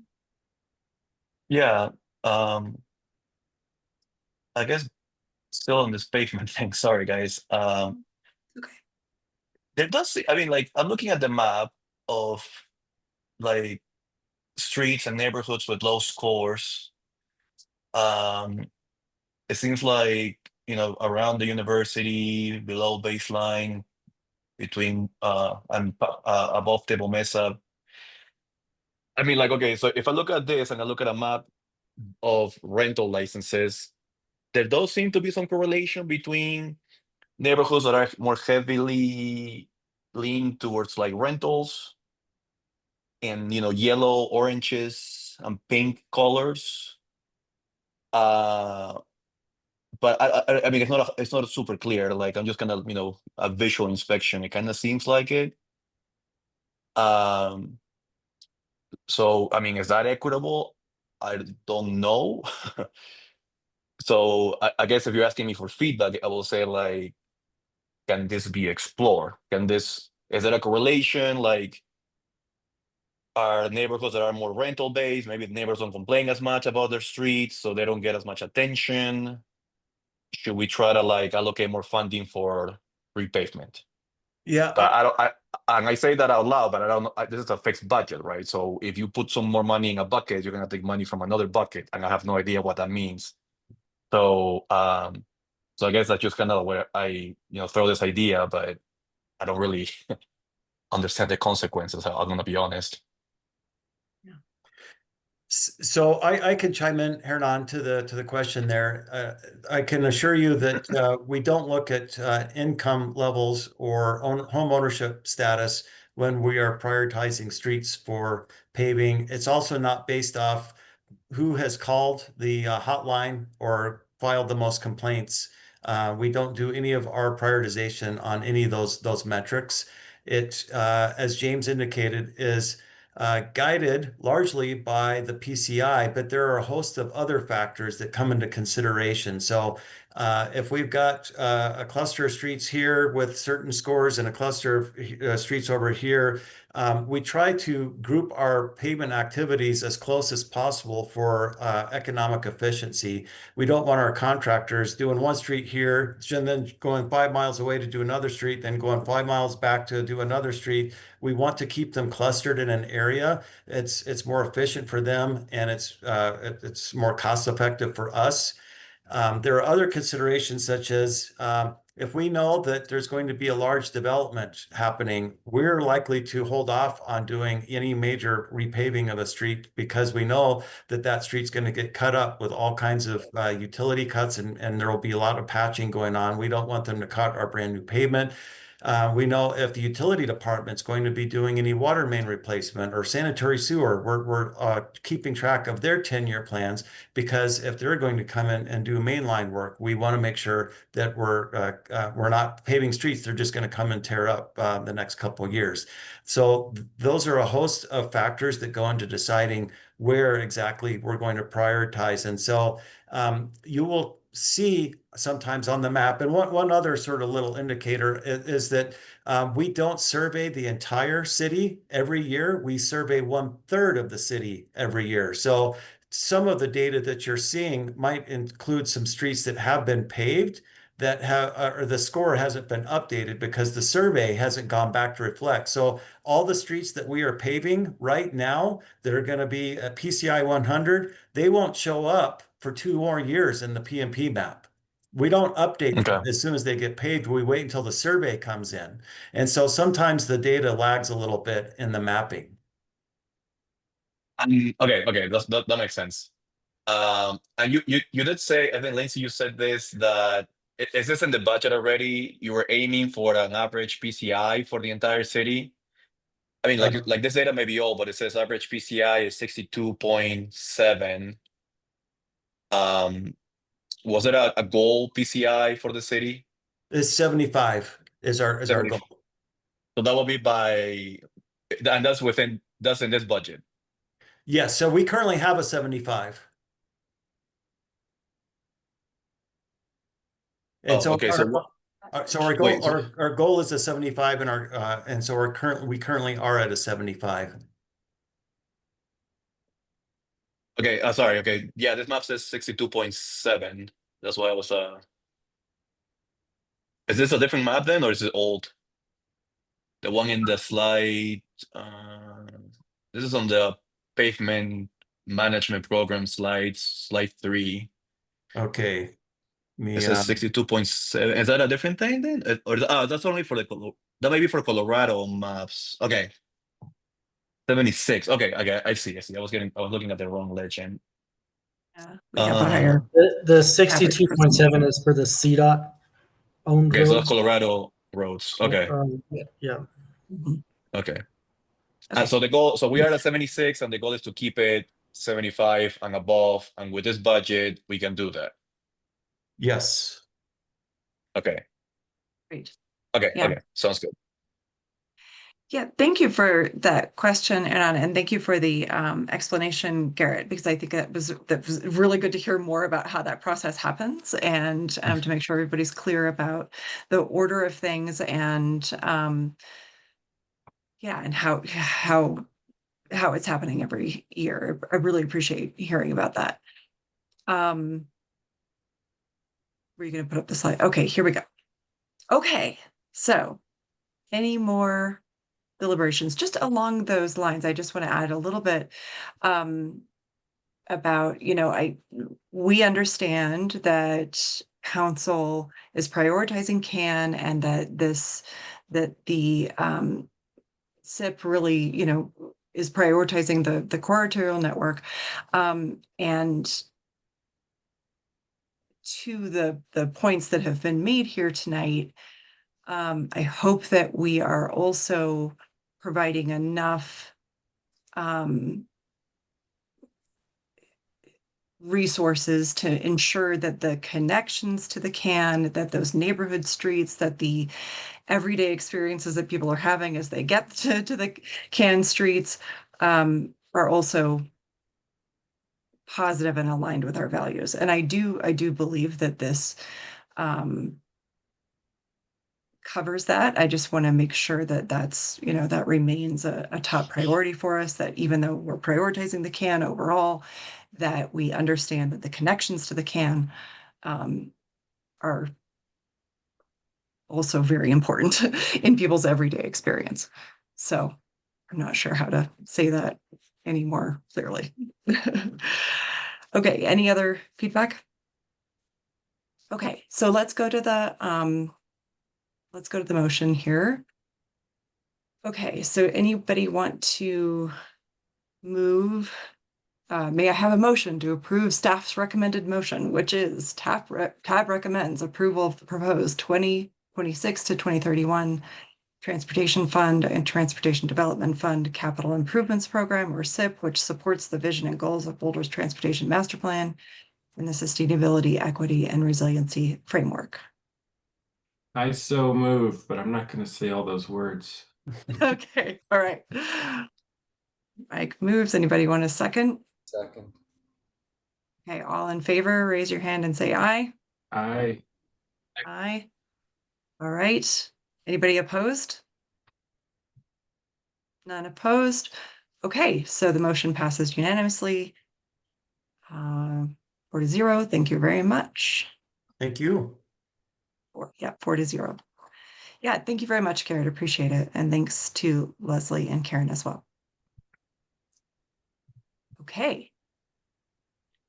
That was our public hearing. Now we will move on to matters from staff, where we have more detail, as Garrett mentioned, about the pavement management program, mobility enhancements. Valerie, you want to get us started on this? Thanks, Darcy. I'm actually going to hand it over to Stephen to introduce this item. Thank you. Awesome. Thanks, Stephen. Thanks so much, Valerie. So, hello, my name is Stephen Rijo, and I'm the Transportation Planning Manager. I'm really excited to introduce the following topic of the mobility enhancements, which are part of the pavement management program you just heard a little bit about. You've heard us present on how we've refined this program over the past several years, and this season has continued to raise the bar with advanced concrete coordination and high-value improvements on corridors, including Colorado Avenue. While we still have to live within our means, which limits the amount of capitally intensive treatments we can make, the mobility enhancement program has proven to be a very cost-effective way to implement improvements across the city with regular repaving. So with that, I'll hand it over to James Smith, Daniel Sheeter, and Lucy O'Sullivan to take you through the presentation. Thanks, Stephen. I think I'm up first to start us off. So I'm James Smith. I'm the pavement manager, and we'll describe a little bit more about the pavement management program and then jump into the mobility enhancements that are kind of now tied into that. So the pavement management program, also known as the PMP, City of Boulder budget priorities for transportation funding are the safety and preservation of the transportation system, including maintaining all streets in a good and safe condition.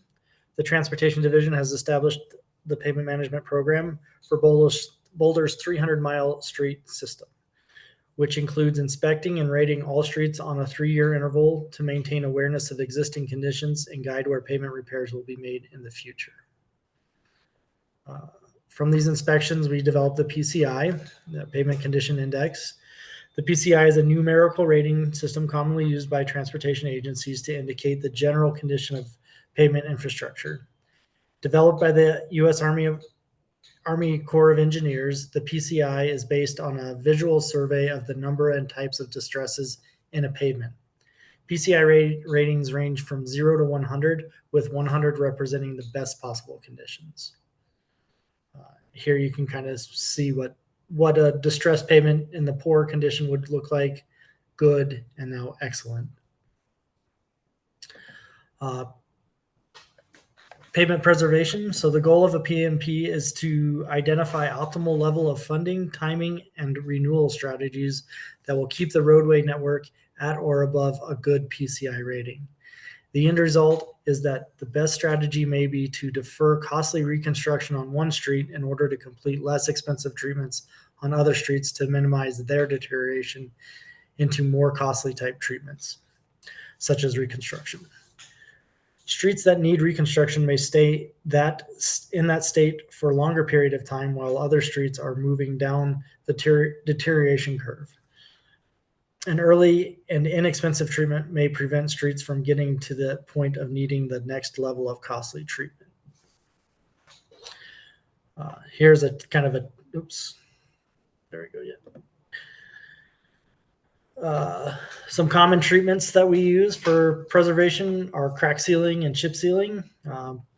The chip sealing will extend our life about 8 to 12 years, crack sealing 3 to 5, and you can kind of see the PCI ratings that generally get these treatments.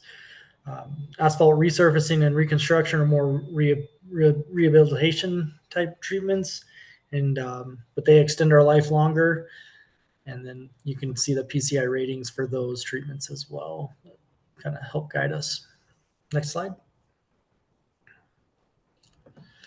So Boulder street system is classified by road type, local, collector, or arterial, with local streets comprising 71%, collector streets comprising 12%, and arterial streets comprising 17% of the city's street system.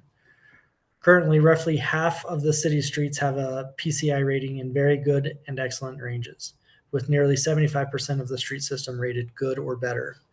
A summary of the condition and streets by street classification is provided below. Right here, sorry. Next one here. This is a nice comparison between local agencies that the Colorado Asphalt Paving Association puts together. Each year, this is kind of a little outdated. I don't think we've gotten an updated one from them recently, but each year agencies will report what their budgets are and what their current PCI levels are. Just helps us understand where our funding levels are as well. So we can go to the next slide.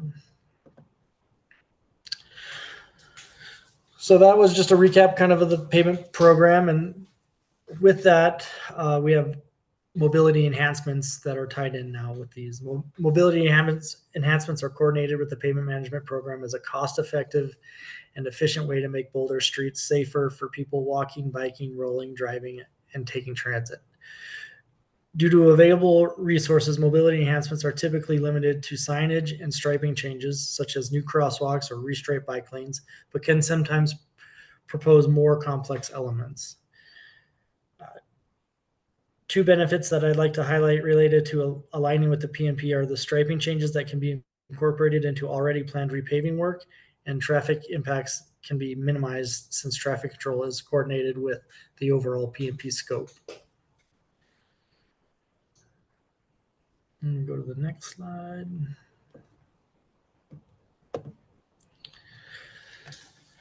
So the PMP mobility enhancement process, we identify opportunities for mobility enhancements hinges on early identification of which streets will be candidates for repaving. This allows for interdepartment coordination of repaving needs to coordinate with projects led by other departments, such as planned utility work. Within transportation and mobility, a multidisciplinary team of capital projects, operations, maintenance, and planning staff develops designs that are informed by existing conditions, analysis. I'm sorry.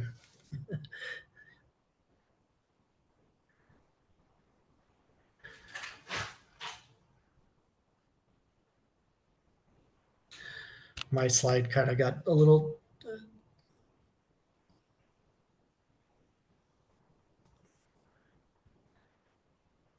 I guess what we want to say here is that we have a process of looking at the streets and identifying and prioritizing which ones, and interdepartmental coordination help us kind of develop those. So I apologize for that little. No worries. There, but, keep going. Jump on to the next slide here. And, Great. Good evening, tab members. My name is Lucy O'Sullivan, Transportation Planner in the Transportation Planning Division, and I'll be sharing an update this evening on our 2025 Mobility Enhancements Corridors including the work on these corridors that has been done to date and planned work that will be completed this summer.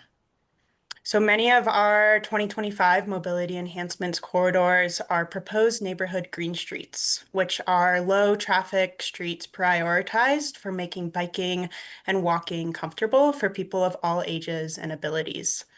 And we typically use safety signage, crossings, pavement markings, and other installations on these streets to reach these goals.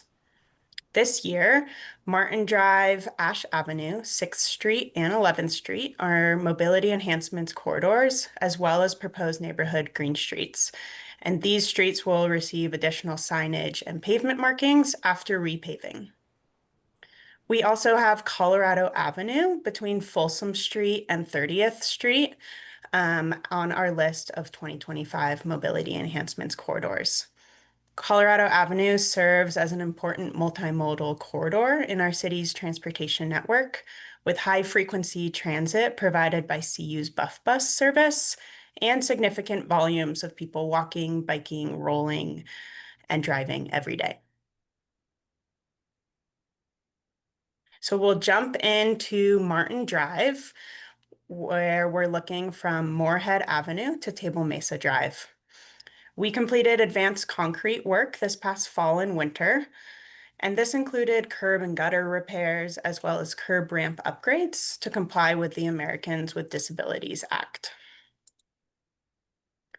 And while upgrading these curb ramps, we also reduced curb radii to slow turning vehicle speeds and make pedestrian crossings safer and more comfortable.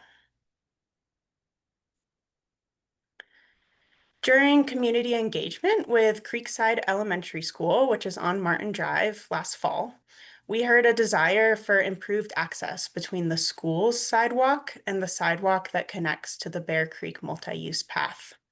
And so during our advanced concrete work, we slightly widened the sidewalk here to improve this access. And so moving on to the planned work for Martin Drive, which will take place this summer, we will relocate the crosswalk in front of the school to provide a safer and more direct crossing to get to the school. And after collecting speed data along the corridor, the team is also finalizing a set of traffic calming devices, which will likely be speed humps that will be installed in the next couple of months.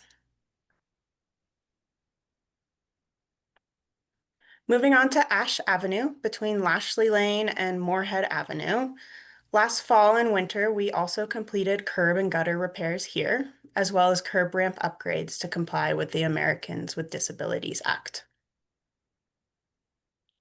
And similar to Martin Drive, the team is also finalizing a set of traffic calming devices, likely speed cushions, for Ash Avenue that will be installed in the next couple of months.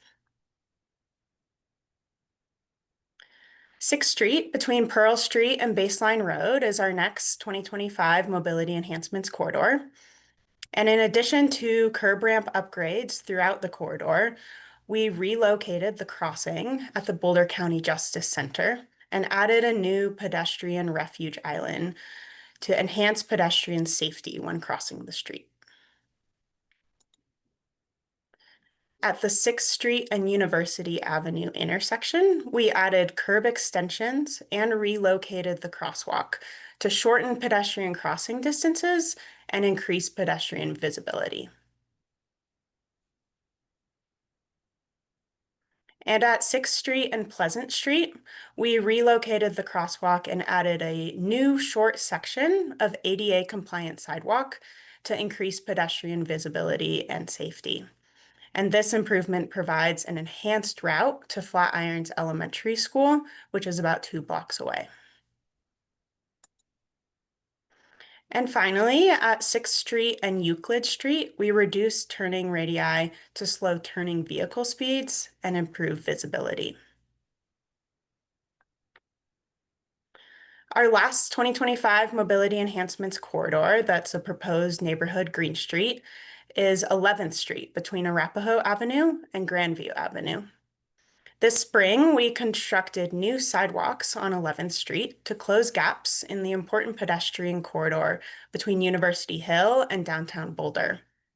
These new sidewalks, which are located at Grandview Avenue and Marine Street, follow the path of new pedestrian scale lighting that we installed on University Hill a few years ago, and improve the walking experience along 11th Street, creating a safer and more pleasant alternative to walking along Broadway. You can see the new sidewalk at Grandview Avenue here, and the new sidewalk at Marine Street here. And I'll pass it on to Daniel now to share more about the planned improvements for Colorado Avenue. Thanks, Lucy, for sharing all those great advanced concrete work that we did in preparation for repaving this summer. And good evening, TAB members. My name is Daniel Sheeter, Principal Transportation Planner in the Transportation Planning Division. The final project we'd like to highlight for you tonight is mobility enhancements to Colorado Avenue. You may have already seen construction underway as the milling phase was completed last week. The team is coordinating closely with the Folsom Street Safety Improvement Project, as well as CU staff due to the proximity to main campus. While the repaving scope is only between Folsom and 30th, the enhancements will also include the extension of bus and right turn lanes to East Campus. These mobility enhancements will achieve two key objectives supported by the 30th Street and Colorado Avenue corridor study: closing a key gap in the low-stress bike network connecting CU Main and East campuses, and improving the speed and reliability of bus transit service. Before detailing the enhancements, I'd like to briefly walk through some recently completed projects that have contributed to comprehensive multimodal safety improvements to this key arterial corridor.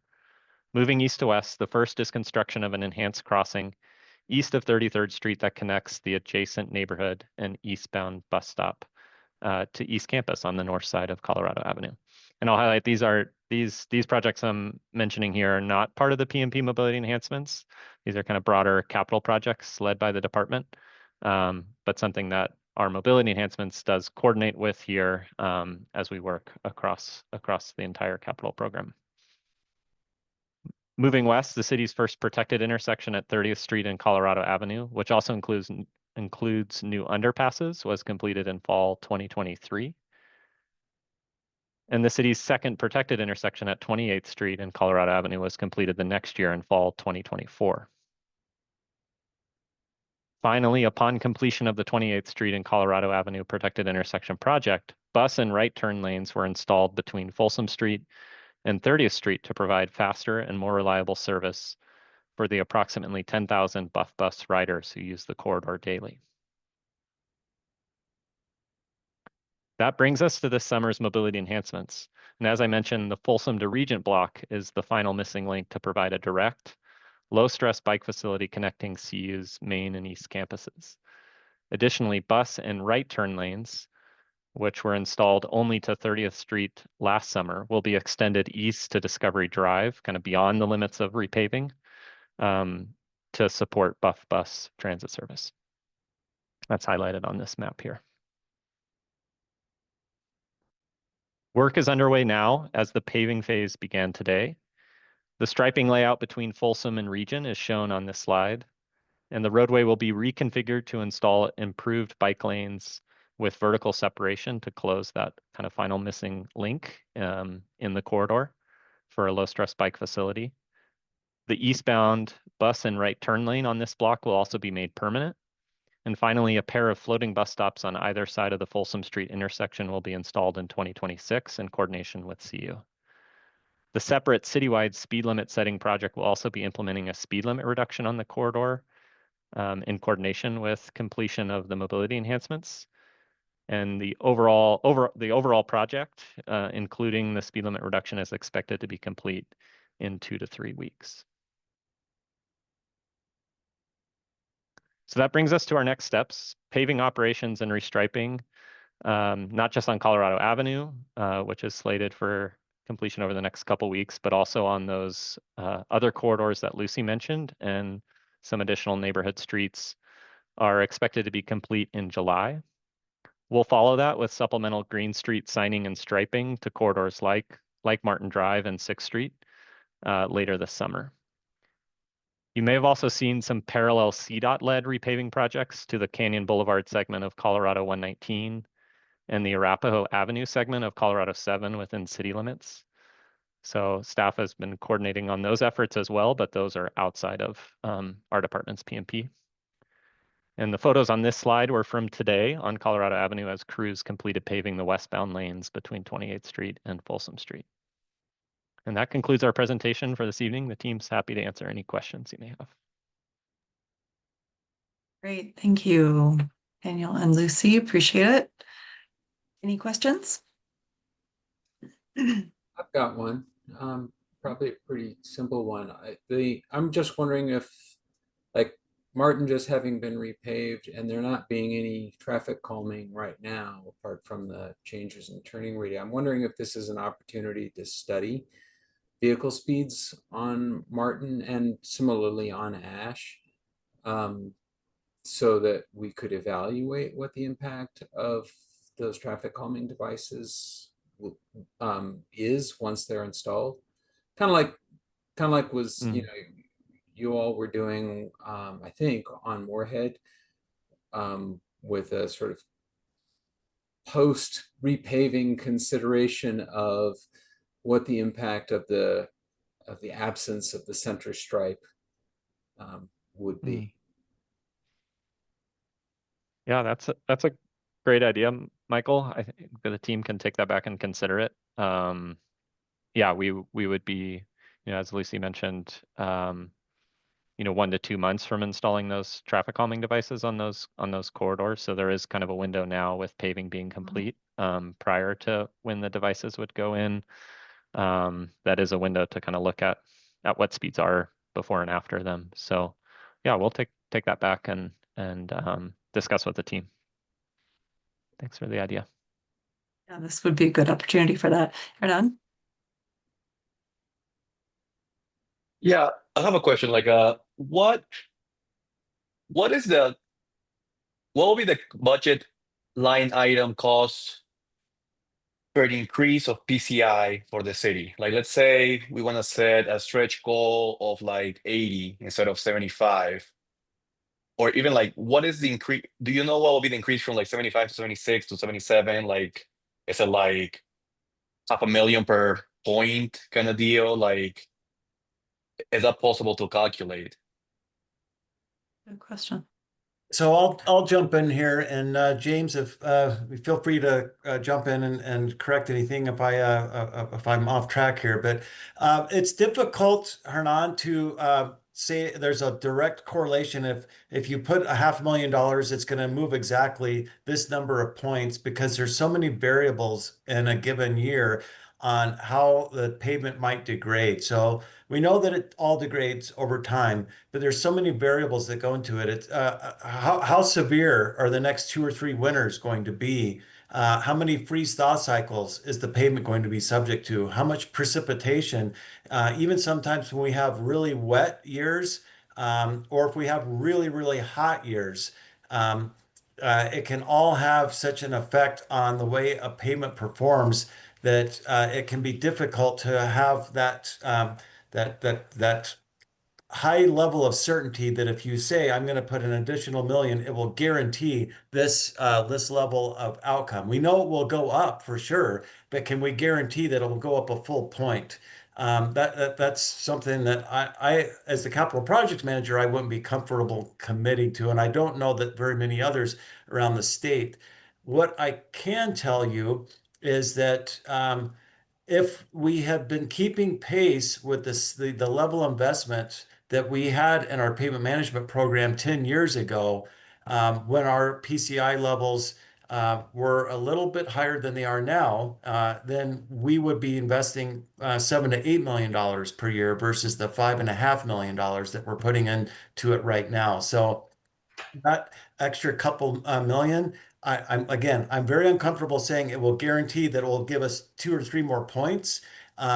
But it's that's looking backward. We can extrapolate that out from our own data set. But right now, I mean, the city has a goal of 75. All right. I mean, is that correct? Did I get that right from the budget? Like, that's correct. So you must have like calculated that somehow, right? Or is that based on like things are good right now? I guess things are 76 right now, so 75 is a safe bet. What's the rationale for the 75% goal? I say, what's the rationale for the 75? Yeah, that is was set when we created the pavement management program back in 2010. We did a peer evaluation of what other communities had set it at, and we determined that 75 seemed like a reasonable level.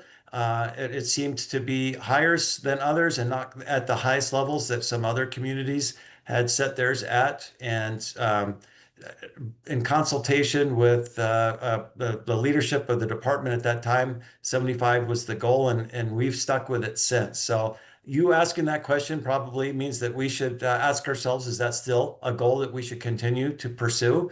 It's been one that we've had for 15 years now, and maybe we should revisit that. Where I could see us starting to fall short, because we've been really driving home the point about the loss of purchasing power over the coming years. If we continue to fall behind at the rate of investment in the pavement, we might see that 76 fall to a 75, and then a 74, and then a 73. So, but I guess like what I was asking is, you say it's hard to calculate, how much it will take to increase a point or two in the average PCI. But right now, that 75, it is a line item in the budget. So you must be accounting for that 75 somehow, right? That's the part that I'm not understanding. You're saying how so we have a 70, we know that 75 is our goal. We actually have a score of 76 based off of our survey data. So how do you calculate the line item for that 75 right now? So at least to maintain it, I see. So how did we come up with the $5.5 million for the pavement management program? So we know that the pavement that we have comprises our largest asset. Sidewalks, multi-use paths, bridges, or other large assets, but pavement by far is the largest asset. And so we know that approximately half of our CIP goes into taking care of assets. And if pavement is the biggest, sort of our rule of thumb is we want about half of our total capital improvement program going into the payments, just the fact that it's such a large asset. So that's sort of the rule of thumb that we've used with financial programming. Okay. So I guess, I don't know if this is an informational item like in the agenda right now, or if you're seeking feedback, but I do wonder if it's time to revisit that goal. I mean, I don't know if comparing Boulder to adjacent communities is a good metric, just because Colorado has like some of the worst roads in the country. So I mean, like, just because we're better than other communities doesn't mean like we're in a good spot, right?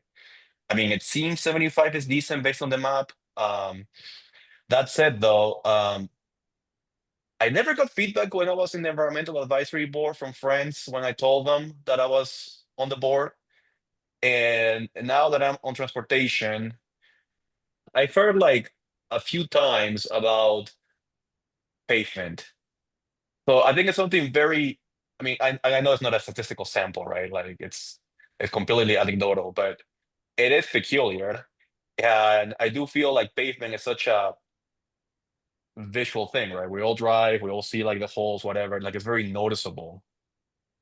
So I don't know. I guess my feedback will be like, maybe we should try to aim higher, like, or at least explore what it will take to get to like, I saw was like Greenwood Village kind of 82, like try to go higher than the 75 into like, what is, let me see this legend. We were in the top third, right? We're in pretty Colorado, high on the list, but we're not at the top. In Colorado, though, but Colorado is really low in the nation, right? So I don't know if that's a good metric. Well, the PCI scores, I'll just clarify, those are objective scores. So a 75 is a 75, whether you're in Florida or Alaska. and I would suggest that this is just the condition of pavement, which is we are trying to aim higher than just looking at that. And instead of just repaving roads, we're seeing what we can do to improve safety. And so I've been really impressed with the efforts. I guess so. towards that. So I think Hernan and other board members, what you're seeing in this presentation, tonight and the CIP, and you're connecting the dots, and that's great. And really, it's just great that you're thinking about the big picture. And one thing that I would mention to your question, Hernan, is this fall, in summer and fall, there's going to be a really big community process around the city's long-term financial strategy, and the community engagement for that is something that you heard from one of our colleagues from finance in a previous presentation. But Charlotte, was that the community engagement is focused on getting folks to really think about what are the levels of service, what are the things that you want the city to be providing, whether it's paving or the hours that the pool is open, that kind of thing, right? What are those levels of service that are the most important to the community? So that can help us then direct future funding accordingly, right? And so, while of course it's valuable to have a conversation in, the context of like the ecosystem of our CIP and everything that we talk about just in the purview of the transportation department, we also have to think about how that stacks up against other citywide priorities, right? So that's one thing that I would mention. The second thing I'd mention is that when we're looking at how to balance our transportation dollars that we have as a department, we're really balancing. It's the classic balance between operations and maintenance and enhancements to the system. That has always been the topic of conversation of every tab, probably since the beginning of history. So I love that you're kind of noodling on this topic and thinking about what you're hearing from the community. We certainly really appreciate the one of the role of tab members is to kind of reflect on what you're hearing from folks in the community and bring that forward for discussion here. And so I would just mention that when you think about that kind of balance, we are as a department really trying to think about how to diversify and shore up our funding so that we don't have a tension between those things and more of a balance. So that's my soapbox for tonight. I hope that's helpful for you to consider. Thank you. Yeah. Yeah. Thank you, Valerie. And Valerie's exactly right. There are larger forces at work, and there are bigger processes that have to be considered as all of these items kind of stack up against that. And I just want to say to Lucy, I mean, I love your emphasis. I loved what you presented about the improvements for pedestrians along 6th and 11th streets. Those are fantastic. And that really demonstrates, the city's commitment to creating those improvements where people are walking, and also bicycling, like on Moorhead. And your priorities are showing your dedication to quality of life and improving that. And so not just the really big issues, but so I appreciate that, Valerie, and I appreciate that we can also engage, all of us can engage in those larger processes as well. And so we should keep informing each other about what those opportunities are and make sure that we engage with those. But I think everything that was just presented was fantastic. Yes, Mike. Yeah, I just want to echo what you said and say how I feel we're lucky to have this team making all this progress that I see out in Boulder. I just wanted to suggest, since obviously there are members of the public that are concerned about things like pavement, that I wonder if we have some report, like an annual report that tracks cumulative benefits, like how many new ADA ramps were added, how many crosswalks were updated, protected bike lane mileage that were added. I mean, that's what we see in the SIP. Okay. So we just need to keep up, we need to be able to report back what we're reading in the SIP, you know, and seeing report presented by staff to our community members. So we can say, look, this is all the work that's being prioritized, funded, completed each year. So I think that's part of our task, right, is to take that information to our communities. Yeah. Yeah, Valerie. We also do kind of a year-end review every year that's published to the public, and we send a tab that details kind of statistics like that. We also have an open data portal where some data sets are maintained. So yeah, I think that Darcy is 100% right that we report on that in the course of the things we bring, but we also do have summaries. We also have the report on progress that you were presented a couple months ago as well. That's right. Yeah, that's right. Exactly. And some of us, I'm speaking of myself, can do a better job at getting the word out about all those things. So I commit to making sure that those are more broadly distributed as well. Okay. Any other comments on those items? I'd just like to say, I love everything about the PMP program and how it is being used to improve safety in neighborhoods. I think that's a great thing. And I'll throw out my crazy idea. Hopefully it's not as crazy as like nuking the hurricane, but I've been noodling for a while on wondering about the possibility of moving away from asphalt. I kind of freaked out about this at the start of the year when there was this impending trade war with Canada, and knowing that we get a lot of our bituminous from Canada, and thinking, well, that's really going to drive prices skyward, and was looking at paving practices in the Netherlands and the fact that they use pavers, like brick pavers, knowing that those are more expensive, but also that they last like 6 times longer than asphalt. And just wondering if we might position ourselves better in the long run if we were to begin a process of transitioning away from asphalt, at least on like the neighborhood streets. I know on like arterials and collectors, that's probably not going to work, but it's more, not with respect to like what's happening now, but thinking long term about ways to reduce cost and put ourselves in a better posture so that that we are able to respond to public demand for high quality pavement, but not be on sort of the financial treadmill that I think we currently find ourselves on. But generally speaking, I love this program. It's great. Jared, do you want to say anything about that? Yeah, I just appreciate the suggestion. We're always open to considering ways we can deliver more sustainable infrastructure, and we will take a look at the paver idea and see how that stacks up. No pun intended. Especially for the neighborhood green streets. I mean, there's an opportunity there, right, where we're designating streets that are traffic calmed, more multimodal.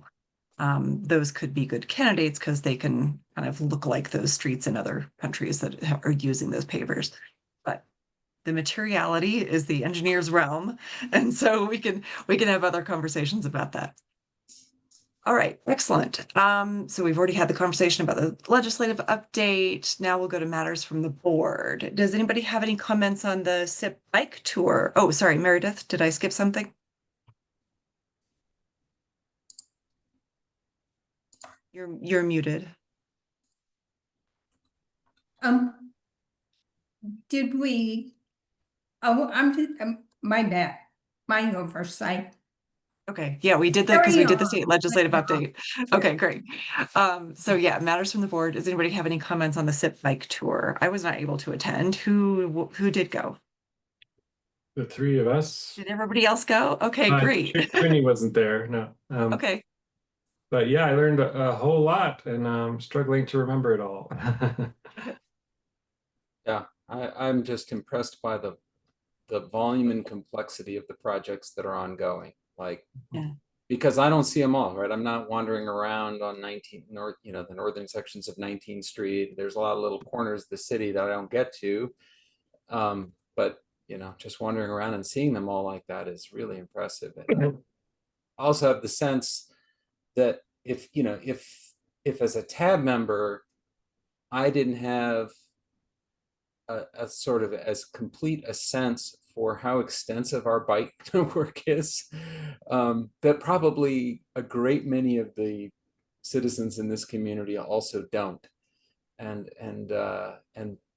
for that reason, I mean, and I know that's kind of part of what the B360 ride is about, but just feels to me like folks probably underappreciate just how easy it is to get around in a safe and comfortable way already, and also how quickly it's getting better.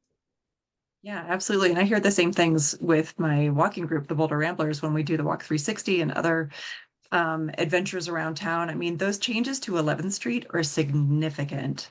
This is a huge connection, huge, wonderful, new, safe, comfortable connection between the hill and downtown. And that's just, it's an amazing improvement.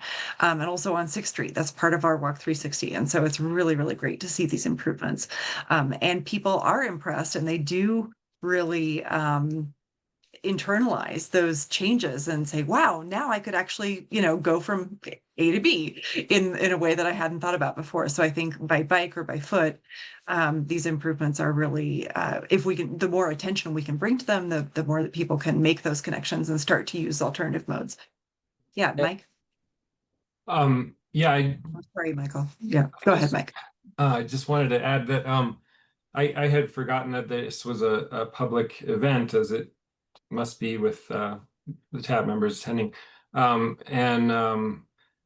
remember at the beginning of the ride, we were waiting for some people from Community Cycles to come, and they didn't show up. And I've heard from them that they actually didn't know about it. So I guess maybe we could publicize this better. Maybe there were other members of the public who would have wanted to go that didn't hear about it. I don't know how it was publicized. And that dovetails exactly with what I was going to say, or sort of wonder about, is what can we as TAB do to help promote awareness in the community about all of these projects and their benefits, but also just how good things already are, so that we can stimulate perhaps more mode shift than we're getting just by people kind of milling about their own neighborhoods and not knowing, you know, how far they can go on those paths. Yeah. Yeah. Like I said, I mean, Community Cycles certainly does that, and everybody affiliated with Community Cycles does that, like yourself, and with my walking group and the Boulder Walks program that is now being managed with Eric Amador and others in the community. I think we're all, you know, actively working to raise awareness of these improvements and give people positive experiences of them so that they can integrate them into their everyday lives. And that leads nicely into open board comment. Any other comments that anybody wants to make or add to the meeting tonight? Before we talk about future agenda topics.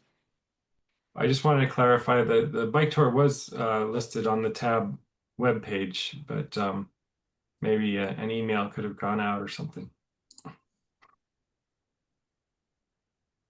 Valerie, do you want to say anything about how it was publicized?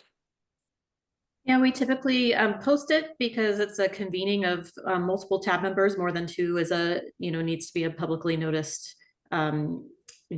gathering, and that was posted publicly on the website, as Mike mentioned. The focus is really for tab members to interact with staff and learn, but anyone from the public is welcome to come.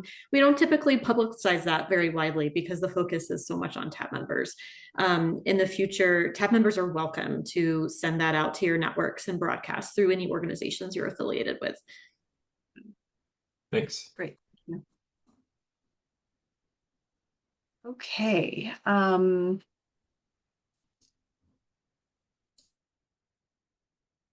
Okay. So looking forward, reviewing the future agenda topics.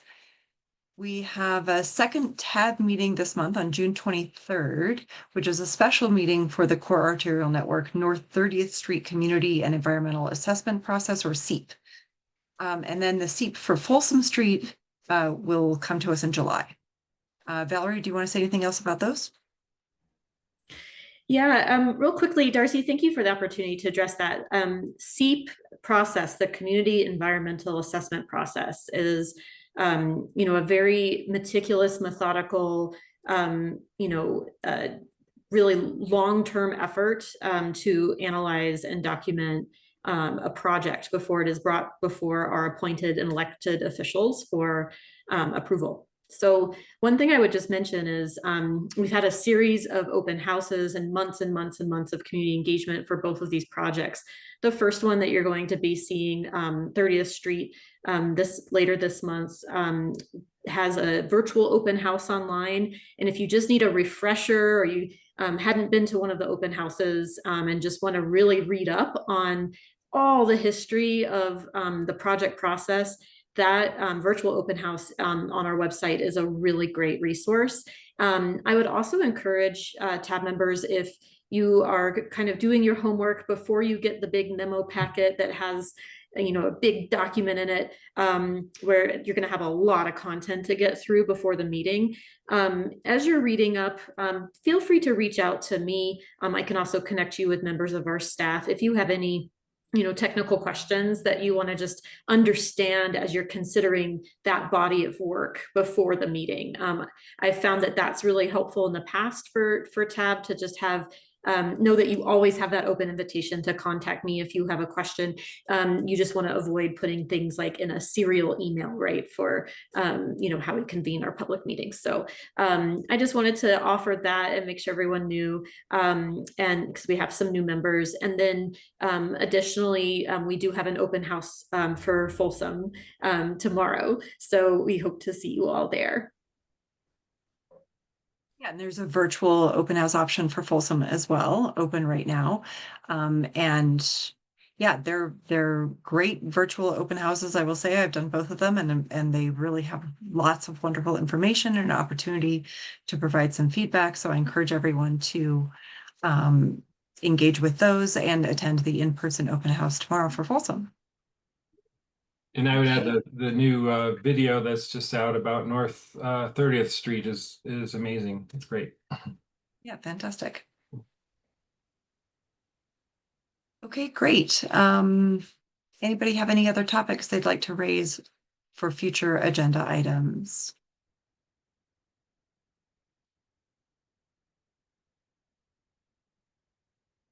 Seeing none, I think we're finished. I'm wondering just about the next special TAB meeting. Is there any I guess Valerie was talking about that. Is there some different way packet? Okay, but there's not really a different way that we structure the meeting. It's just like a regular TAB meeting. It's just that we're holding 2 this month instead of 1, because trying to get through all the content tonight plus that item would have been a lot. So we gave it its own special day. Council meeting. Could have just gone on and on. All right. Thank you. Yeah, it just gives us a chance to go through concentrated material at another time. So look for your packet materials from Meredith, and yeah. Okay, great. If there's nothing else, does somebody want to move to adjourn the meeting? I move to adjourn the meeting. Thank you, Mike. Second. Anybody second? Ernan seconds. Okay, great. All in favor of adjourning, say aye and raise your hand. Aye. Aye. Anybody opposed? I don't see anybody. Okay, so we have voted to adjourn at 8:32 p.m. Thank you all very much. Appreciate you being here tonight, and thanks to staff for all your wonderful presentations. And yeah, we'll see you on June 23rd. Thank you, Darcy. Okay. Yeah. Thank you, Thanks guys. very much, everyone. Bye. Good night. Bye.